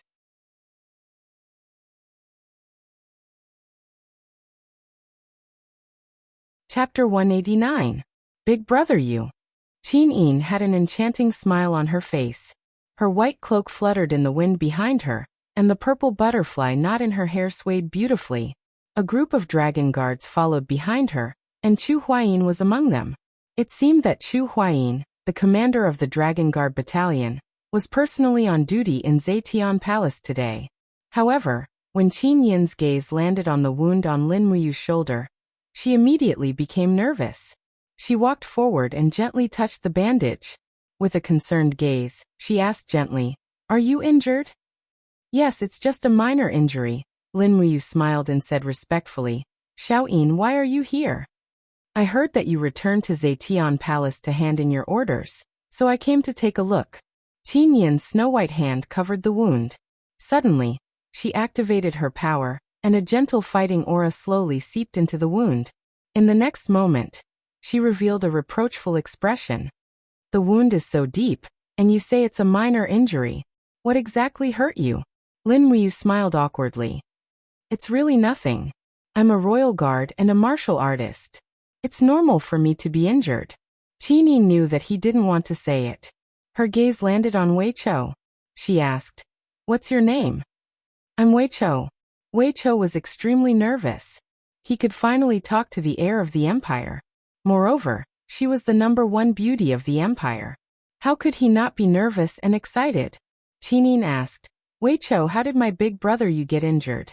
Wei Chou was taken aback, and Lin Muyu hurriedly gestured for him to keep quiet. Wei Chou respectfully said, "Reporting to your highness, Lady Lin Muyu was injured during our battle with the Umbrella Dragon. Not only that, we also lost a member of the royal guard, Han Xiao. So that's how it is. Qin Yin moved her red lips. Her eyes were filled with heartache as she said, "It's almost the end of the year. Furthermore, the dragon forest has been sealed off by the heavy snow. The Eagle Nest Battalion shouldn't have been sent out to patrol. Who issued this order?" Wei Chou was stunned. "I don't dare to say." At this time, Che Qiong, the supervisor of the Zetian Palace, was also drenched in cold sweat. He hurriedly walked forward, cupped his fists, and knelt on the ground. He said, "Your Highness, this is my order. This old subject has committed a capital offense. Please forgive me, Your Highness." Supervisor Che Qiong? Qin Yin raised her eyebrows. "What order did you give to the Eagle Nest camp? Before the end of this winter, obtain a light attribute spirit stone that is more than 6,000 years old. Is this the reason why Lady Lin Muyu was injured?" Qin Yin was slightly annoyed. "Che Qiong, as the supervisor of the Zetian Palace, don't you understand how important the lives of the royal guards are? Father, the Emperor, has told you that the target spirit stone of the royal guards cannot exceed 6,000 years old. Otherwise, it is equivalent to sending them to their deaths." Che Qiong's entire body trembled. He said in a trembling voice, "Your Highness, this old subject knows his mistake. It's just that. His Majesty invited the famous blacksmith Yu Qiyan from the Heaven's Pivot Province to forge a light attribute divine weapon for Your Highness. It is also because of this that this old subject issued this order to the Eagle Nest camp. I hope that Your Highness can forgive this old subject's capital offense." Qin Yin sniffled. The displeasure on her face lessened a little. She said calmly, "There can't be a next time. At least, you can't let Lin Muyu fall into trouble again. Otherwise, you can forget about being the supervisor of the Zetian Palace." "Yes, thank you, Your Highness." At this time the extremely handsome Yu Qiyan walked over. He respectfully cupped his hands and knelt on the ground. "Your Highness, I am Yu Qiyan. I am the eldest son of the Yuqi family of the Heaven's Pivot Province. This time, I was invited by His Majesty to come all the way to the imperial capital. I am only willing to forge a sword that is at least profound grade rank 4 or above for Your Highness. If it can make Your Highness smile, I am willing to die 10,000 times." Ever since Qin Yin became an adult at the age of 16, she had always been regarded as the #1 beauty of the empire. The legend of her unparalleled beauty had long been known by the whole world. Therefore, the children of the major provinces naturally could not stop admiring this heir of the empire. The Yuqi family was also considered to be illustrious in the Heaven's Pivot Province. They had a wide influence. Yu Qiyan wanted to use this time's forging to get close to Qin Yin. In the face of Yu Qiyan's reverence, Qin Yin maintained the majesty and cultivation of the eldest princess. She gracefully bowed and said, "Then I will have to trouble Lord Yu Qiyan." Yu Qiyan smiled slightly. "Your Highness need not be angry at Lord Che Qiong. After all, he gave this order for your weapon. Moreover, the royal guards are loyal soldiers who are willing to die for the emperor. Even if they die in the line of duty for Your Highness' weapon, it would be an honor for them. Your Highness, am I right?" Qin Yin's pair of beautiful eyes flashed with anger. She still maintained a seductive smile. "Lord Yu Qiyan's words are not without reason. I understand. Rest assured, I will not pursue the crime of Supervisor Che Qiong's dereliction of duty." The Yuqi family was considered a large family in the Heaven's Pivot Province. They had their own strengths in smelting iron, commerce, and so on. They even directly supplied weapons to the imperial army stationed in the Heaven's Pivot Province. They also had very close relationships with many of the imperial army's generals. Qin Yin naturally could not offend the Yuqi family over such a small matter, so her words were still very appropriate. Yu Qiyan respectfully cupped his hands and bowed again. "Your Highness, this lowly one has already smelted the 10,000-year black iron for many days. I only lack a spirit stone. This spirit stone came at the right time. I will smelt this weapon tonight. If Your Highness does not mind, why not write the 2 words Qin Yin for this lowly one? This lowly one can then engrave these 2 words on the blade. With Your Highness's name engraved on it, this sword will certainly be passed down through the ages." Lin Muyu furrowed her brows and thought to herself, This Yu Qian's flattery skills are really not ordinary. His demeanor is also very obedient and humble. If it was any other girl, they would definitely submit very quickly, right? Wei Qiu, on the other hand, sneered and said softly, "What a good flatterer." Lin Muyu was shocked. "Son of AB** TCH Wei Qiu, how could you be so honest? Your lowered voice cursing was almost the same decibel as the sound of an airplane engine. It was deafening. It would be difficult for Yu Qiyan not to hear it. This was troublesome." As expected, Yu Qiyan raised his sword-like eyebrows and looked at Wei Qiu, saying, "This lowly one has always lived in Divine Shadow City in Dubhe Province. I did not know that the Imperial Guards of Lanyan City actually had such a rude person. Her Highness Qin Yin's beauty is unparalleled, and her fame is well known throughout the world. Among the younger generation of the Empire, how many men do not admire Her Highness? How did my sincere heart become flattery in your mouth? Commander Lin Muyu, don't you think it's time for you to discipline your subordinates?" Lin Muyu cupped her fists and said with a smile, "All right, I will discipline them strictly when I return. I have troubled Lord Yuqi." He looked like a stinking hooligan, and Yu Qiyan could not continue to blame him. However, Yu Qiyan was, after all, a man of his word among the younger generation of the Dubhe province. How could he swallow this vexation? In a low voice, he mocked and ridiculed. "I thought that the Imperial Guard were all heroes, but I didn't expect that they were just a bunch of rats who only know how to drive wolves and hunt dogs." "What are you talking about? You dog!" Xia Hosang's explosive temper could not be tolerated in an instant. Lin Muyu said with a smile, "I do not know what Lord Yuqi is saying. Why is the Imperial Guard a group of scoundrels who only know how to drive wolves and hunt dogs? Isn't that so?" Yu Qiyan sneered. "His Highness's safety is protected by the Imperial Army. The Royal Guards are dispensable, and you Eagle Guards are only here to hunt some spiritual beasts for the royal family to pass the winter. If you can do it, I'm afraid the hunting dogs of the hunters can also do it. If you really have the ability, I'm afraid His Highness would not have to go through the danger of Deer Cry Park." Qin Yin's face was full of displeasure. "Lord Yuqi, enough." Lin Muyu did not buy it. She reached out and blocked in front of Qin Yin. She looked at Yu Qiyan and said indifferently, "Do you know how many Imperial Guards died in the danger of Deer Garden? Yu Qiyan, who do you think you are? You only forged a few trashy weapons and you dare to be complacent here? Isn't the Yuqi family known as a weapon-forging family? Do you dare to compete with me?" "How?" Yu Qiyan laughed coldly. "Competing in weapon forging? A boorish fellow like you. Do you know how to control the fire and purify the iron?" Lin Muyu smiled faintly and said, "You and I will each forge a sword for His Highness tonight. The sword must be engraved with His Highness' name. We will test it in Zetian Hall tomorrow morning. Do you dare?" "Why not? What are the stakes?" Yu Qiyan laughed coldly with a card up his sleeve. "I will bet however much money you brought to Lanyan City this time." "You." Yu Qiyan gritted his teeth and said, "I didn't bring too many gold coins, but I brought 200,000 gold notes from the Imperial Bank of Gold. Do you dare to bet?" "Why not?" Lin Muyu was even more confident and said, "Then please bear witness to this bet, Your Highness." "All right." Qin Yin looked at Lin Muyu with some doubt. She did not know that Lin Muyu knew how to forge weapons.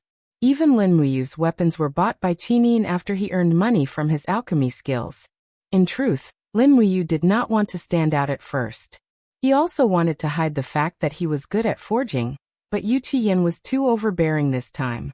If he did not suppress his arrogance, the entire Imperial army would be humiliated. Qin Yin sent them out of the hall and said with a slight frown, "Brother Yu, are you really going to bet with Yu Qiyan? It is said that apart from a few old fellows from Tianshu province and Lingnan, there are very few people who can forge a sharper weapon than him." "Don't worry." Lin Muyu looked at the attendant at the side and said, "Bring a brush and ink. Have His Highness write his name for me." "Yes, Your Highness." A few minutes later, the brush and ink arrived, but the empty Zetian Palace did not seem to have a place to place the paper. Placing the paper on the ground would be detrimental to Her Highness's dignity. Just as Qin Yin was looking for a place with her eyes wide open, Lin Muyu knelt on one knee and bent down. She said, Little Een, place the paper on my back and write. Can I? Qin Een giggled. Why not? All right then. Placing the paper on Lin Muyu's back with the armor as the base, Qin Een dipped the paper in ink. Her left hand held the long sleeve of her right hand, and with a blissful smile on her face, she quickly wrote the book. Lin Muyu stood up and held Qin Yin's words in her hands. Blowing on the ink, she could not help but praise Qin Yin's handwriting. This semi-cursive script seemed to have the essence of Wang Shiji. In terms of calligraphy, Lin Muyu would probably never be able to match up to her in this lifetime. All right, we will see you tomorrow. Come before the sword contest. Got it.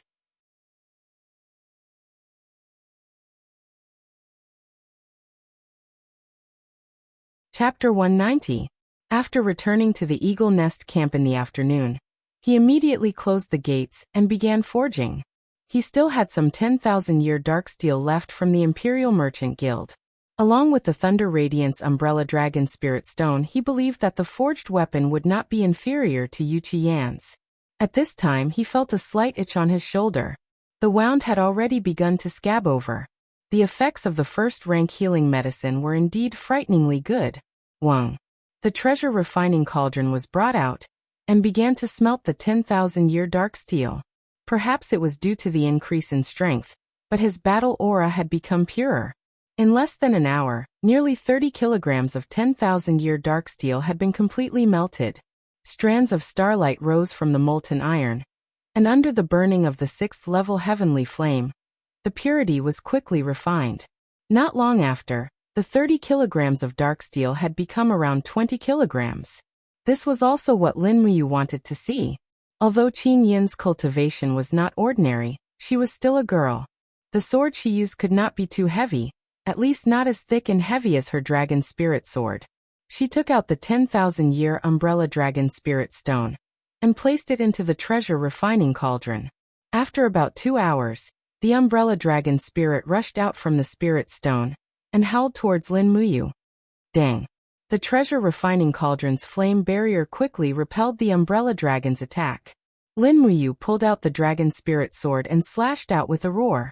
Immediately, a formless aura enveloped the area, and the sword light destroyed the umbrella dragon's beast spirit.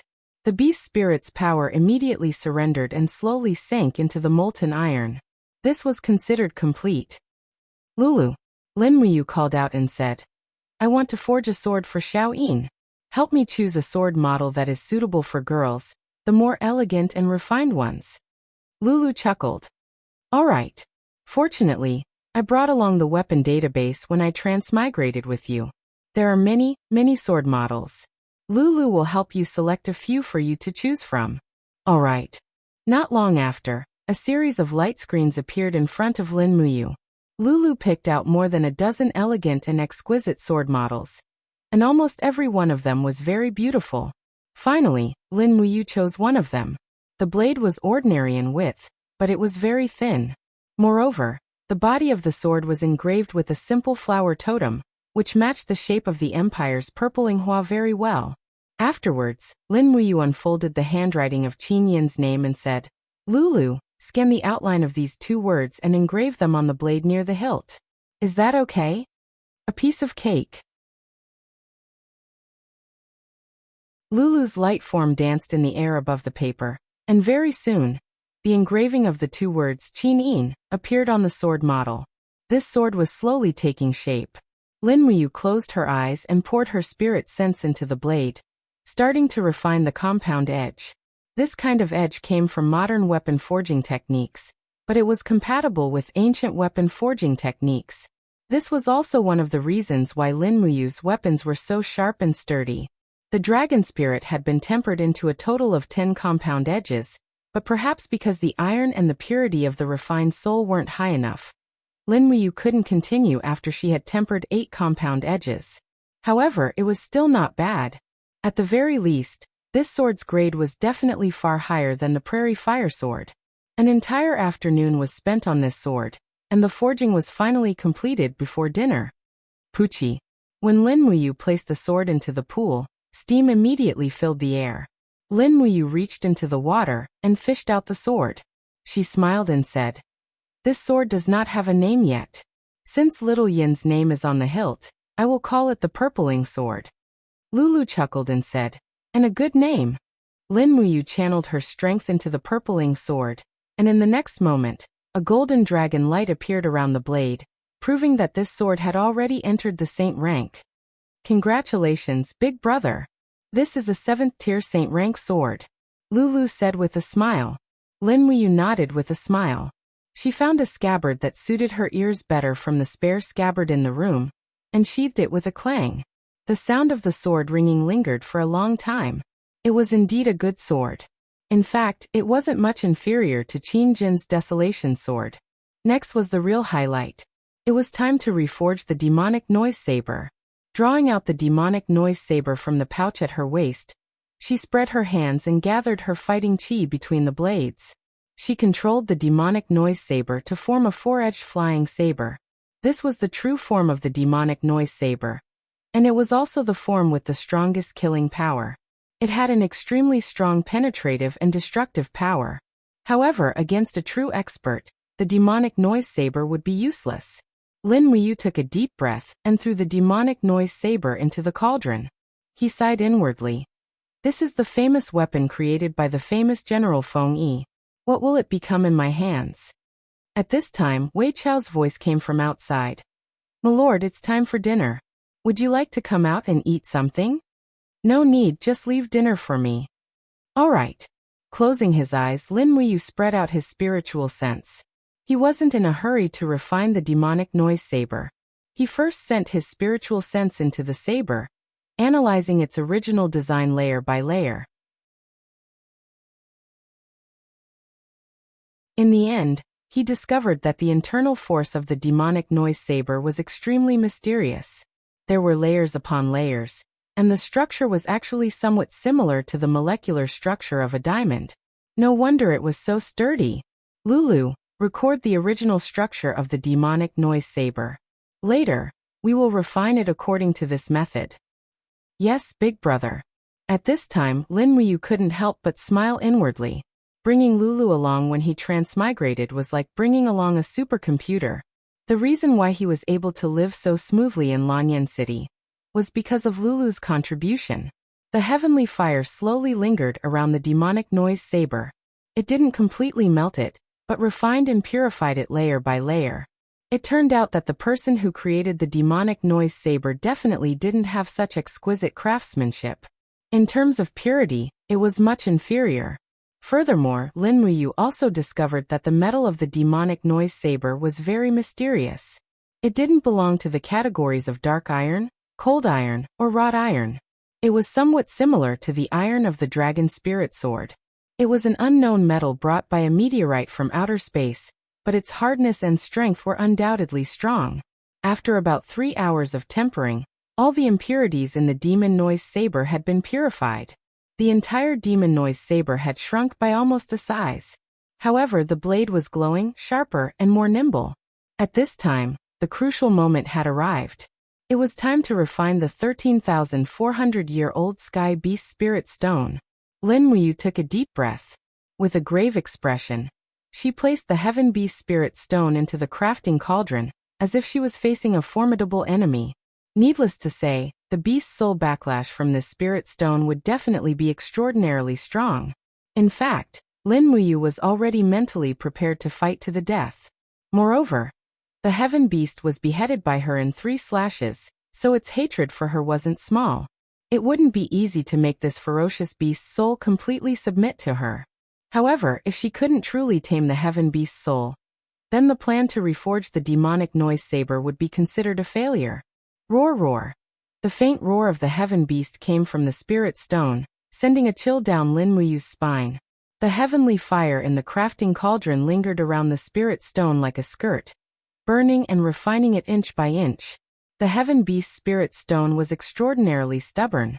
Fortunately, Lin Muyu's battle aura had become extremely pure under the refinement of the dragon forging bone remnant scroll, and was far more vigorous than cultivators of the same rank. Even so, it took her nearly 5 hours to successfully refine the spirit stone in the middle of the night. With a crackling sound, the outer layer of the spirit stone slowly peeled off under the scorching heat of the fire, revealing the golden layer of spirit energy within. It's coming, Lin Muyu's heart trembled. Sure enough, an invisible beast soul pounced toward her in a golden light. The heaven beast finally launched its counterattack. With a pung sound, it directly smashed the flame barrier of the crafting cauldron. However, Lin Muyu was already prepared. She opened her right hand, and the dragon spirit sword rotated rapidly. The dragon flame spiral break pierced the abdomen of the heaven beast's beast soul. Pung. Energy collided, and the dragon spirit sword directly pierced the beast soul's abdomen. It was deeply embedded and couldn't be pulled out. However, it seemed like it couldn't completely injure or tame this unyielding beast soul. Lin Muyu turned around and took a few steps back. She shook her arms, and an endless amount of dark force appeared on her arms. She punched out with both fists and shouted, "For Luminary's demon cry!" Boom! The mighty 7 Luminaries' dark force almost shattered half of the heaven beast's head, but the beast was still unwilling to surrender. With a low roar, it placed its claws on Lin Muyu's shoulders and opened its bloody mouth to devour Lin Muyu's head. It's over. Am I going to die? Lin Muyu was shocked, and her heart was filled with despair. At this moment, time seemed to stop, but the blood in Lin Muyu's body boiled like never before. The boiling power in her blood was about to burst out. Finally, with a clear dragon roar, a 5-clawed golden true dragon covered in raging flames broke out of her body and directly hovered around Lin Muyu's body. The golden dragon opened its mouth and roared at the heaven beast with the majesty of a king. Roar, roar. The dragon's roar was like an invisible domain attack, which prevented the sky beast from biting down no matter how hard it tried. The sky beast even showed a trace of fear when it saw the true dragon's constellation. It whimpered and crawled back into the crafting cauldron. Then it knelt on the ground with its claws and slowly lowered its head. It actually showed a look of subservience. Lin Muyu was very pleased. Even a divine beast like the heaven beast couldn't do anything in front of a king true dragon. Was this the law of heaven and earth? The strong were respected, and the weak could only submit. While feeling proud, he didn't forget to pretend to be arrogant. Evil creature, you won't know how powerful I am if I don't show my true appearance. Lulu giggled. Brother, that's enough. Hurry up and refine it.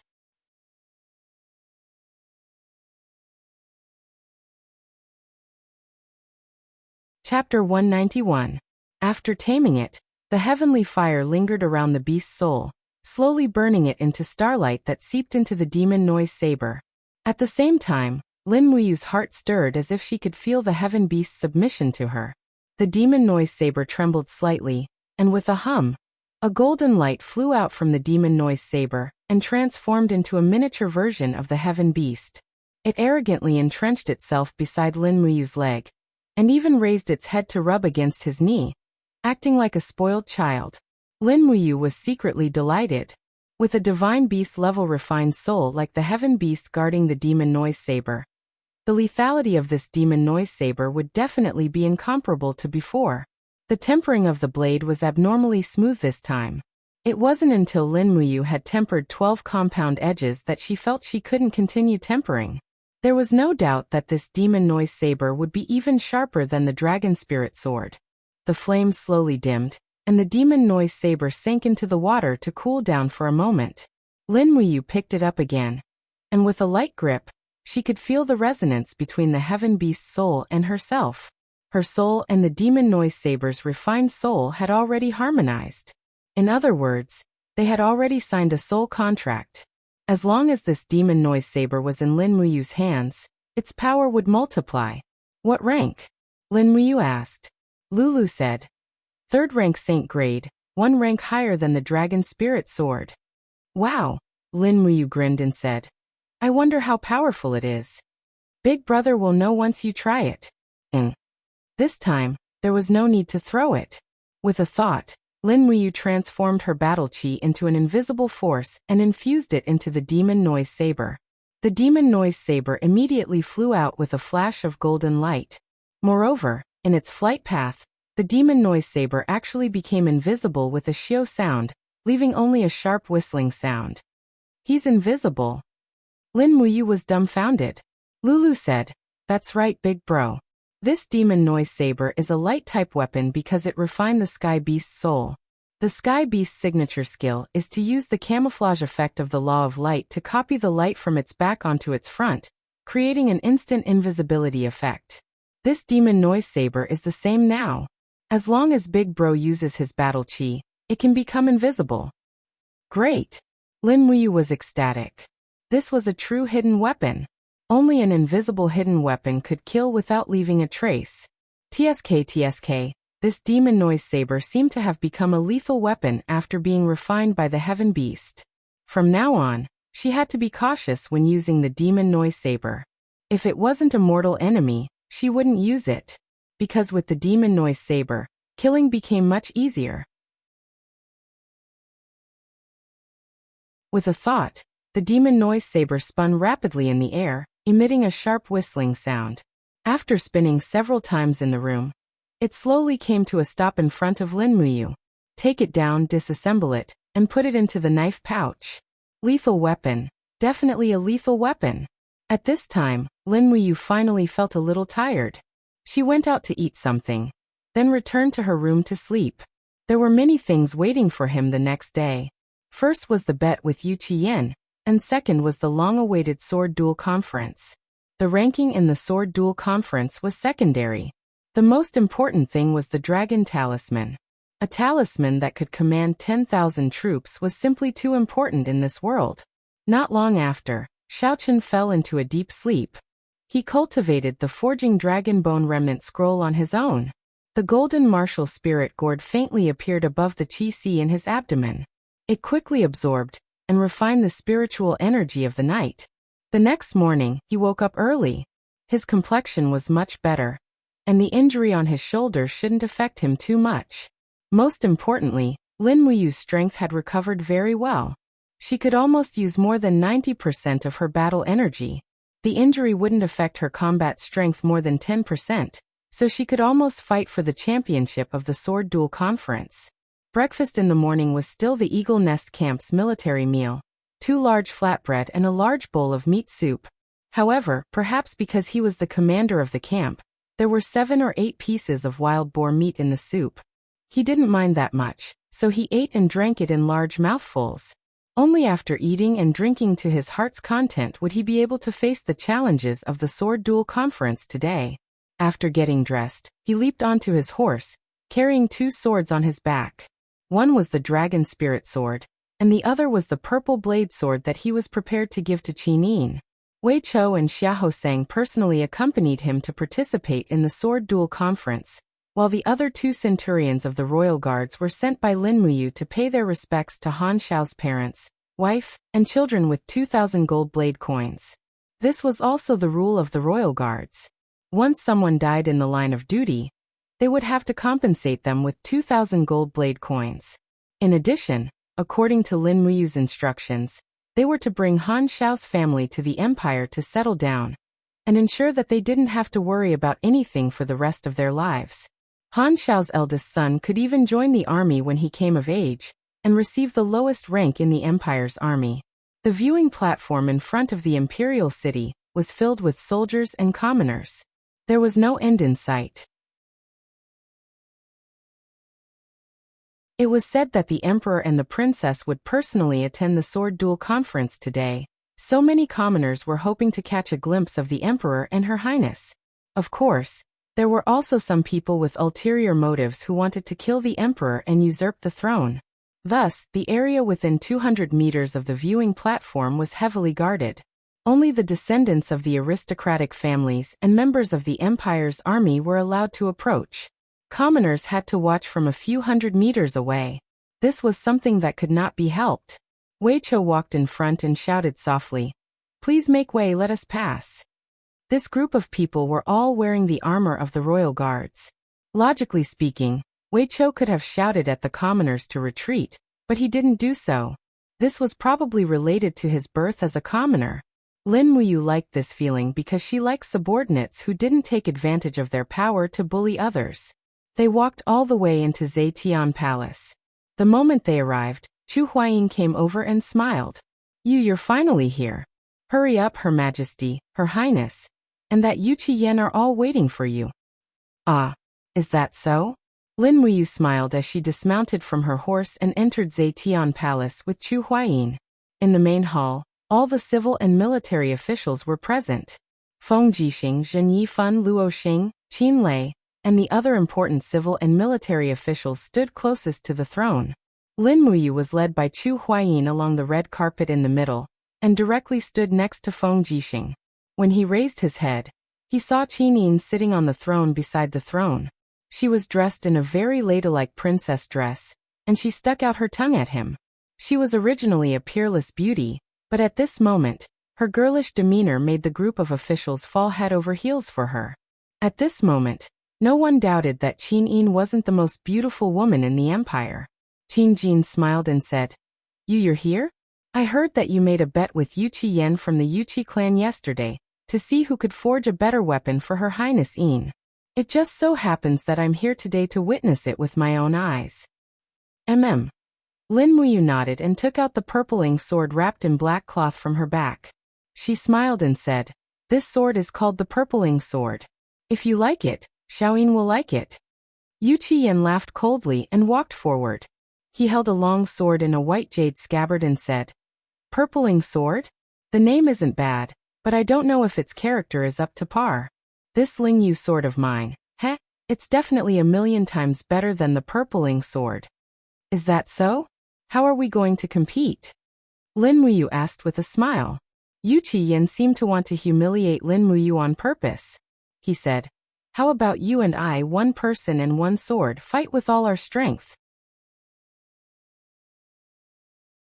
Whoever's sword breaks or curls will lose. Lin Muyu, do you dare to bet with me? Why not? Come on. All right. Feng Jixing, Chu Huayin, Zhen Yifan, Qin Lei, and the others all retreated to create an empty space. In addition, a few royal guards stood guard beside Qin Jin and Qin Yin to prevent them from getting caught in the crossfire. Clang. Yu Qiyan's sword was unsheathed.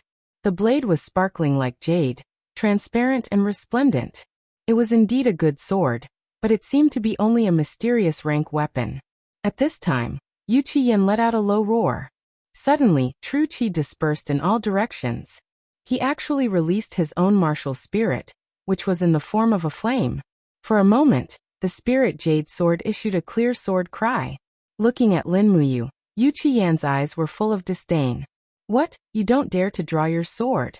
Lin Muyu laughed inwardly and slowly untied the black cloth covering the sword.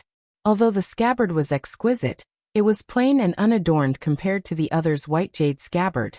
This made Yu Qiyan laugh coldly. This kind of trash actually dares. Clang. The purple ink sword was unsheathed. Lin Muyu deliberately didn't release the light of the purple ink sword Saint Beast. She held the sword with one hand, and held it horizontally like a master. With a shout, her battle energy exploded, and turned into a milky white cyclone that circled around her. The holy temple's battle robe fluttered in the wind. Her entire aura seemed to have changed in an instant. In an instant, the group of women participating in the court meeting, including Qin Yin, Tang Xiaoxi, the First Lady, and the General's daughter, were all dumbfounded. Right now, Lin Muyu's strength and appearance were absolutely unparalleled in the empire. In terms of looks, Lin Muyu had probably surpassed Chu Huayin, Feng Jixing, and Zhen Fang. You have stepped into the second sky of the heaven realm. Feng Jixing laughed. Chu Huayin nodded. This brat is advancing really quickly.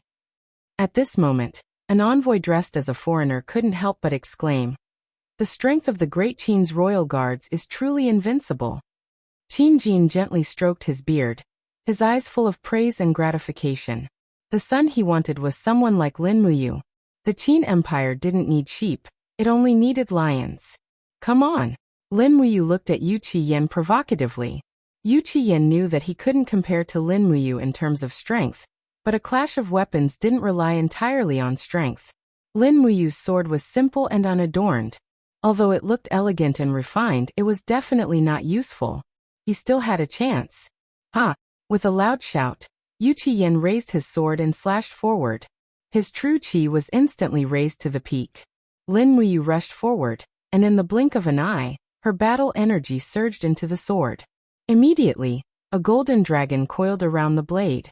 In an instant, Yu Qian's face turned purple.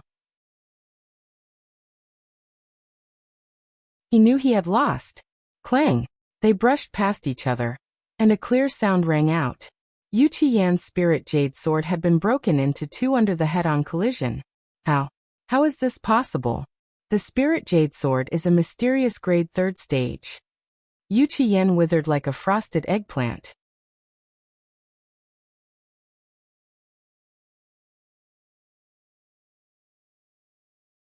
Chapter 192. Lin Muyu had broken the proud work of the weaponsmithing master, Yu Qian, with a single strike. This was undoubtedly shocking news.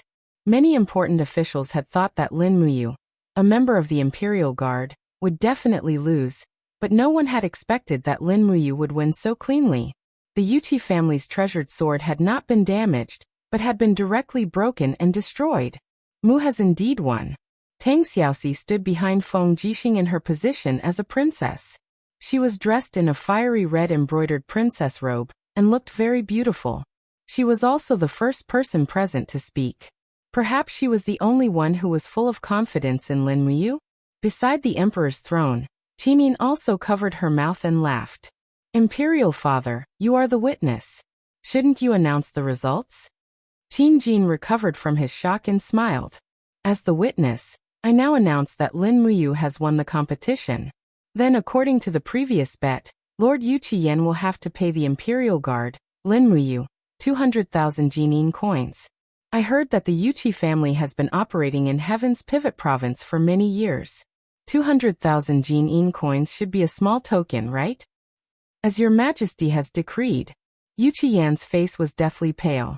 After he respectfully cupped his fists and bowed, he took out a gold note from his bosom. The amount of 200,000 Jinin coins was clearly written on it.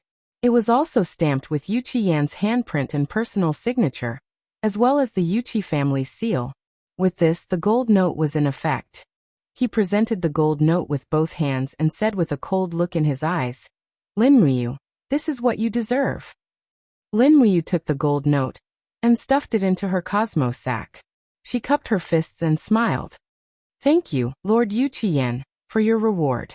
Emperor Qin Jin laughed and said, You may enter the ranks. Yes. Originally, Lin Muyu did not have the qualifications to be one of the ministers in the imperial court. After all, he was only a mere level 6 young dragon general. Those who were able to stand here were at least of the 3rd grade. However, today was the day of the sword duel tournament, so he was exempted from being a military general. There were 2 people standing behind Qin Lei. One was the Dragon Guard commander Chu Huaying, the other was the Tiger Guard commander Zhuge Yin. Hence, there was still one more position that belonged to Lin Muyu, the Eagle Guard commander. But just as Lin Muyu was about to walk over, Yu Qian, who was behind her, growled, Lin Muyu, wait. What's wrong? He slowly turned around. There was a trace of doubt in Yu Qian's eyes as he said, According to what I know, a weapon that can break a profound rank 3rd level sword should at least be a saint rank weapon. Just now I saw the saint beast soul of your sword. Where did you get this sword from?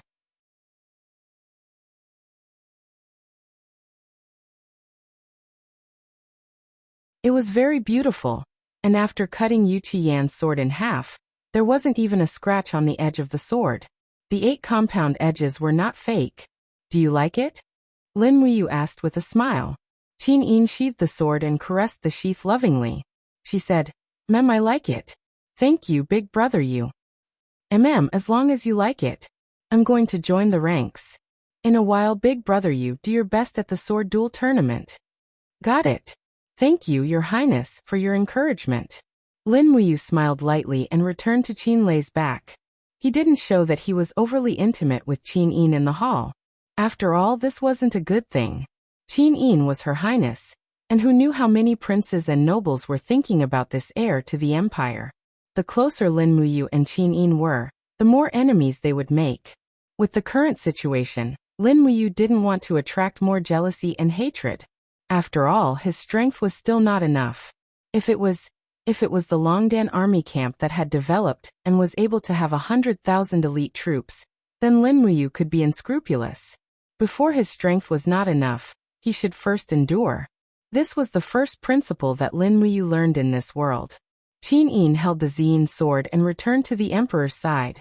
Qin Jin smiled slightly and said, "Today is a big day.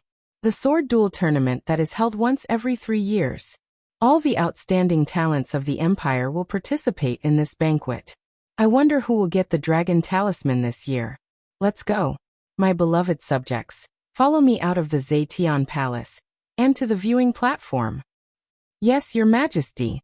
Qin Jin shook his arms and walked down from the throne. Qin Yin chased after him and held her father's arm. Under Qin Lei's gaze, Lin Muyu and Chu Huaying protected the emperor and the princess on both sides. Qin Yin turned around and saw Lin Muyu. She couldn't help but smile. "Big brother Yu, your injuries haven't completely healed. Don't force yourself in today's sword duel tournament." "Don't worry. My injuries have more or less recovered." That's good." At the side, Tang Xiaoxi quickly caught up and said with a smile, "Mu, if you meet my older brother Tang Bin, you must be careful. His fire fox seal has already been cultivated to the 7th layer. Its power is extremely shocking." Xiaoxi's older brother? Lin Muyu was stunned. At the side, Qin Yin smiled and explained, "In the 7 Seas Tang sect, Tang Lan has a total of 3 sons. The eldest son only has a daughter, Xiaoxi. The second son has 2 sons, Tang Bin and Tang Lu. Duke Lan's third son also has a son and a daughter. The son is called Tang Tian and the daughter is called Tang Wei. It can be said that in the 7 Seas Tang sect, Tang Bin, Tang Lu, and Tang Tian are all important competitors for Xiaoxi. It is still unknown who will inherit Duke Lan's title in the end." Lin Muyu faintly smiled and said, "According to my understanding, in the Qin Empire, the inheritance of titles is passed down to the eldest and not the youngest. If this is the case, Xiaoxi is the eldest son's daughter, so her chances of inheriting the title should be the highest, right?" Tang Xiaoxi shook her head and said with a smile, "It's not like what you think, Mu. The 7 Seas Tang sect cultivates a secret art called Fire Fox Seal. The Fire Fox Seal has a total of 9 layers. It is the Tang sect's most overbearing secret art. Cultivating it with the Fire Fox martial soul will yield twice the results with half the effort. So generally speaking, whoever has the strongest Fire Fox Seal will have the most qualifications to become the successor of the Tang sect. As for me, I have almost no chance." "Why?" Lin Muyu was puzzled. Tang Xiaoxi giggled. "Because, since ancient times, the Fire Fox Seal is powerful and overbearing. All the females in the Tang sect are unable to cultivate it. Only the males can cultivate it. So that's how it is." Lin Muyu nodded and said with a smile, "Then Xiaoxi, my condolences." Tang Xiaoxi giggled. "I don't care who the successor of the Tang sect is. It's fine as long as grandfather dotes on me." Lin Muyu didn't say anything else. Perhaps it was better to be like Tang Xiaoxi, who had no desires or demands. Outside the imperial city, when Qin Jin, Qin Yin, Tang Xiaoxi, Qin Lei, and the other members of the imperial family stepped out of the Zetian Palace Hall's entrance, the commoners in the distance cheered. Everyone squeezed together, wanting to see the emperor and her highness' true faces. "Be on guard, protect the safety of His Majesty and Her Highness," Qin Lei shouted in a low voice. Immediately, a group of dragon guards and tiger guards spread out one after another, forming a 4-sided formation to protect the emperor, the princess, and the civil and military officials. However, these imperial guards didn't use a shield formation, because this would make it seem that the emperor wasn't close to the commoners. However, looking at the sea of people and the cheers in the distance, Lin Muyu couldn't help but feel a little astonished. It was really very rare to have such popular support. As the commander of the Eagle Guards, Lin Muyu's position was getting further and further away from the emperor and the princess. Instead, she was walking side by side with Feng Jixing.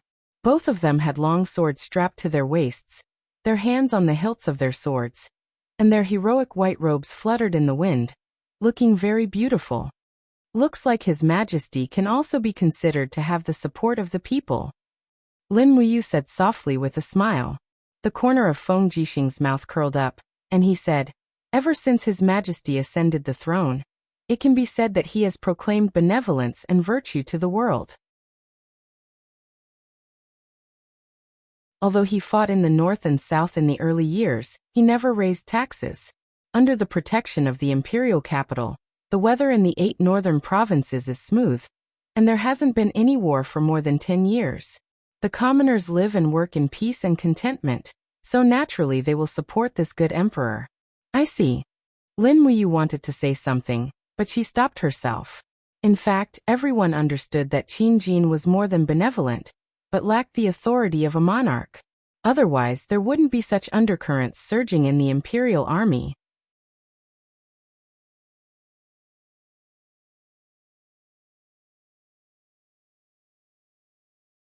Chapter 193. The sky-bearing empire is blessed with good weather. The empire will prosper, and the 4 seas will be at peace. Today, in accordance with the imperial edict of the Radiant Emperor, in order to demonstrate the strength of the empire's martial prowess, and for the prosperity of the empire's talents, this sword duel assembly will be held to determine the champion. Those who are able to obtain the top 10 positions will be rewarded. This competition will be watched by His Majesty and Her Highness Qin Yin.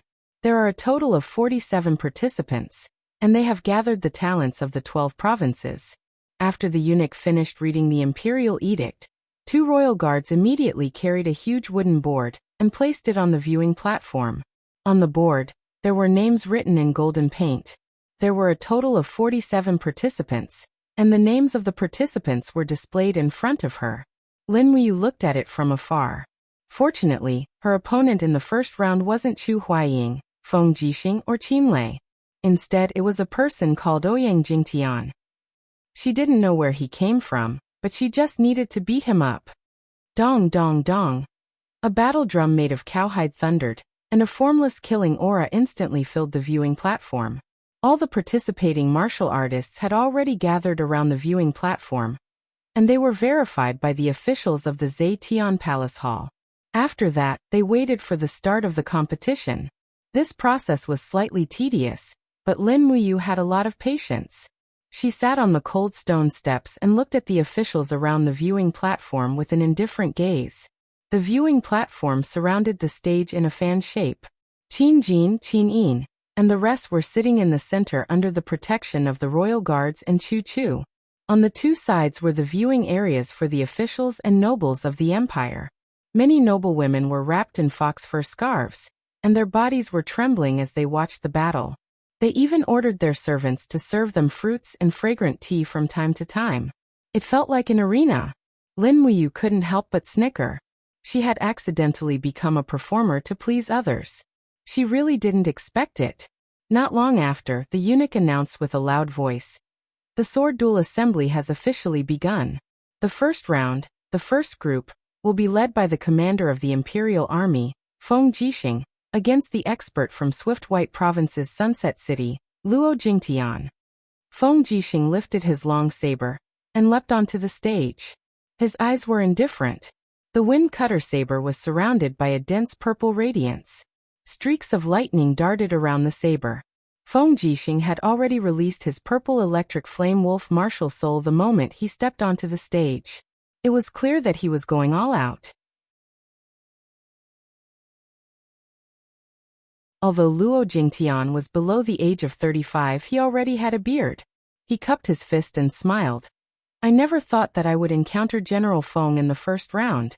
This subordinate is in trouble." Feng Jixing faintly smiled. "General Luo Jingtian, welcome to Lanyan City for a one-day tour." Luo Jingtian. The battle was very simple. Feng Jixing used 3 moves of the wind blade technique to blast Luo Jingtian and his sword out of the stage. Luo Jingtian looked extremely miserable as he cupped his fist and said, "See you." Feng Jixing also cupped his fist and said respectfully, "Thank you for letting me win." On the viewing platform, Lin Wuyu curled her lips and said, "Big Brother Feng has become even more powerful after stepping into the second heavenly stage." Qin Lei sat at the side and said, "This old brat Feng Jixing's blade technique is indeed the best in the imperial capital. Luo Jingtian's defeat in 3 moves is also within expectations. On the other hand, Chu Huaiming, you actually advanced to the next round without a draw. You are really envious of others. Chu Huaiming was in a daze as he looked into the distance. In the direction he was looking at, there was also a beautiful girl staring at him in a daze. It was none other than Zhen Xiang, who was sitting beside Jin Yifan and Jin Fang, the eldest daughter of the divine marquis residence. Lin Muyu couldn't help but smile. Someone's mind has already wandered off. At this moment, Feng Jixing also walked over with his blade in hand. He looked at Chu Huaiming and revealed a disdainful expression. He smiled and said, "Our brother Chu doesn't have much future prospects in this lifetime. This kind of love really gives me goosebumps." Qinlei grinned. Lin Muyu also laughed. At this moment, another person walked over. It was Qin Yan, who was wearing the Saint Sanctum's gold star instructor robe. "Hi, big brother. Big brother Lin Muyu is also here. Yan is here." Qinlei smiled and said, "How long until your turn?" "I'm in the 7th group, no hurry." A group of experts gathered together was especially eye-catching. Many of the young ladies from the large clans on the viewing platform looked over here. Perhaps many of the young ladies' sweethearts were in this group. No matter if it was the handsome Chu Huaiming, or the unruly and handsome Feng Jixing, or even the heaven-gifted Lin Muyu, they were actually the targets of many young ladies' hearts. It was just that this group of fellows seemed to have no interest in love, and didn't even look those noble young ladies in the eye. In the 3rd group of the first round, Qinlei went up. Having already stepped into the 2nd level of the heavenly realm, he was already incomparably tyrannical. Furthermore, he possessed the 1st-grade god-binding chains. In just one round he used the splitting lightning light slash to directly defeat his opponent. If he hadn't retracted his attack quickly, that brat's head would have already landed on the ground. Not long after, Qin Yan took the stage. His dragon-scale armor spirit was extremely gorgeous. His opponent's fierce attacks for 7 or 8 rounds didn't injure him in the slightest. On the contrary, Qin Yan played down 2 quick attacks and directly made his opponent concede. 7 Seas City's Luo Bin is going up. Feng Jixing smiled faintly. The Tang Sec's Firefox seal can be said to be an absolute art. If you meet Tang Bin, you have to be careful. 3 years ago in the Sword Battle Assembly he almost used the Firefox seal to defeat me. This time, I heard that Tang Bin's Firefox seal has already been cultivated to the 7th level. 3 years ago he was only at the 5th level. This year will definitely be even more frightening. Lin Muyu, Chu Huaiming, and Qin Yan nodded together. Qinlei grinned and said, "This kind of person can only run amok in 7 Seas City. Coming to the imperial capital, there are no less than 10 people who can defeat Tang Bin. Feng Jixing, why do you need to boost his morale?" Feng Jixing couldn't help but smile but didn't argue. It wasn't excessive for Qinlei to say that. After all, he had the qualifications to say that. On the tournament stage, Tang Bin was unarmed, his face full of arrogance. His opponent was a general carrying a battle axe. This general came from Tongtian province. The golden-purple flower at his collar glowed with a dazzling luster, and there were 2 golden hexagrams on his back. He was actually a captaincy-ranked high-ranking military officer. Tang Bin cupped his fists and smiled. "General Shi, I've learned a lot." The general didn't back down. Without saying anything, he waved his battle axe and rushed over with a roar. The axe glowed with a faint glow of dou qi, and with a swing, it carried a murderous aura. With a simple and violent arc, it chopped towards Tang Bin's chest.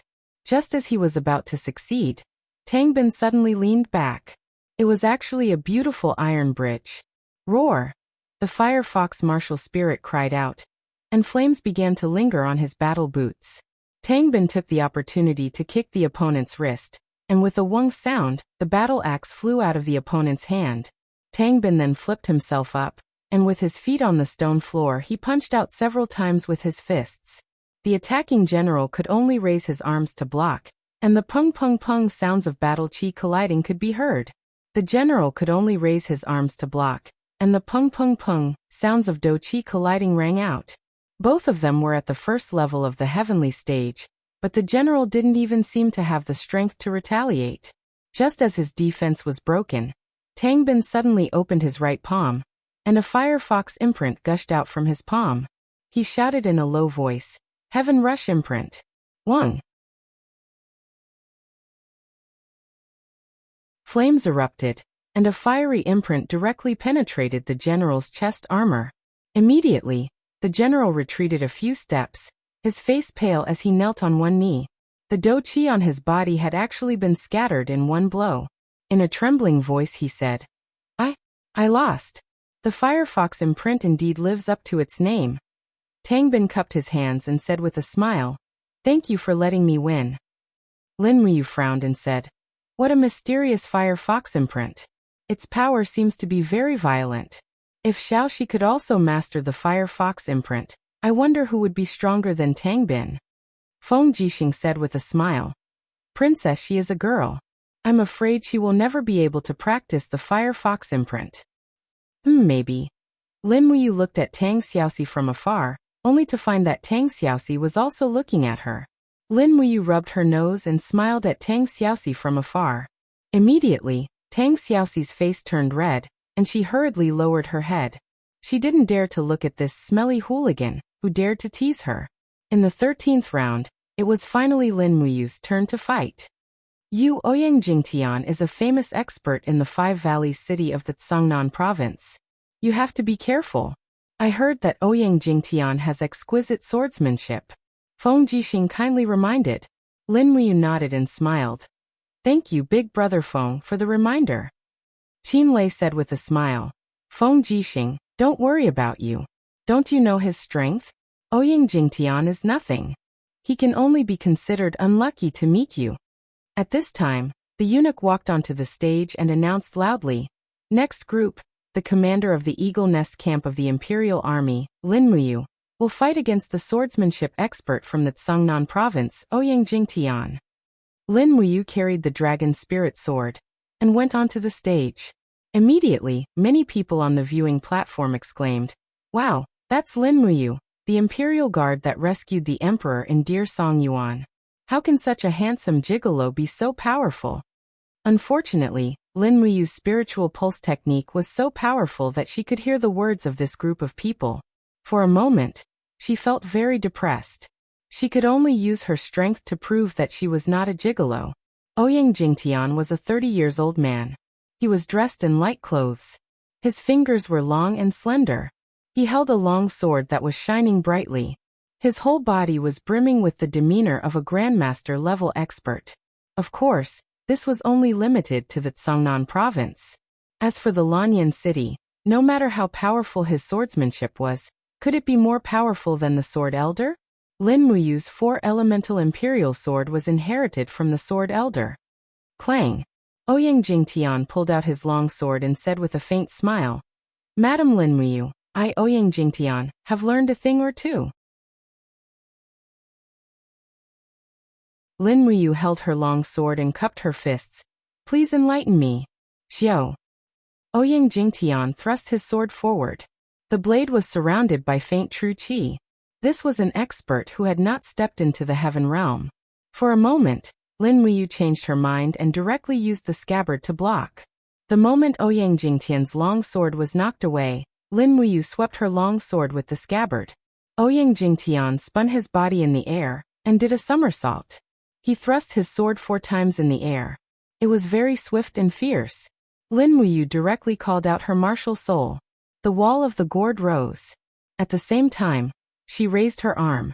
The dragon spirit sword with the scabbard rotated rapidly in the air. Ding ding ding sounds were heard several times. She deflected Ouyang Jingtian's sudden thrust. She felt a burst of numbness in her arm. Ouyang Jingtian could be ranked among the experts of swordsmanship. The strength of his sword qi should be the limit of an Earth Realm expert. You're tuning in to the Li Mei's Wuxia Whispers YouTube channel. We're so grateful for your support, and don't forget to subscribe to join us on this incredible journey through captivating stories. Your generosity through donations truly makes a world of difference, as it's the primary source of revenue that allows me to expand and enhance this channel for you. Thank you from the bottom of my heart for being a part of this adventure.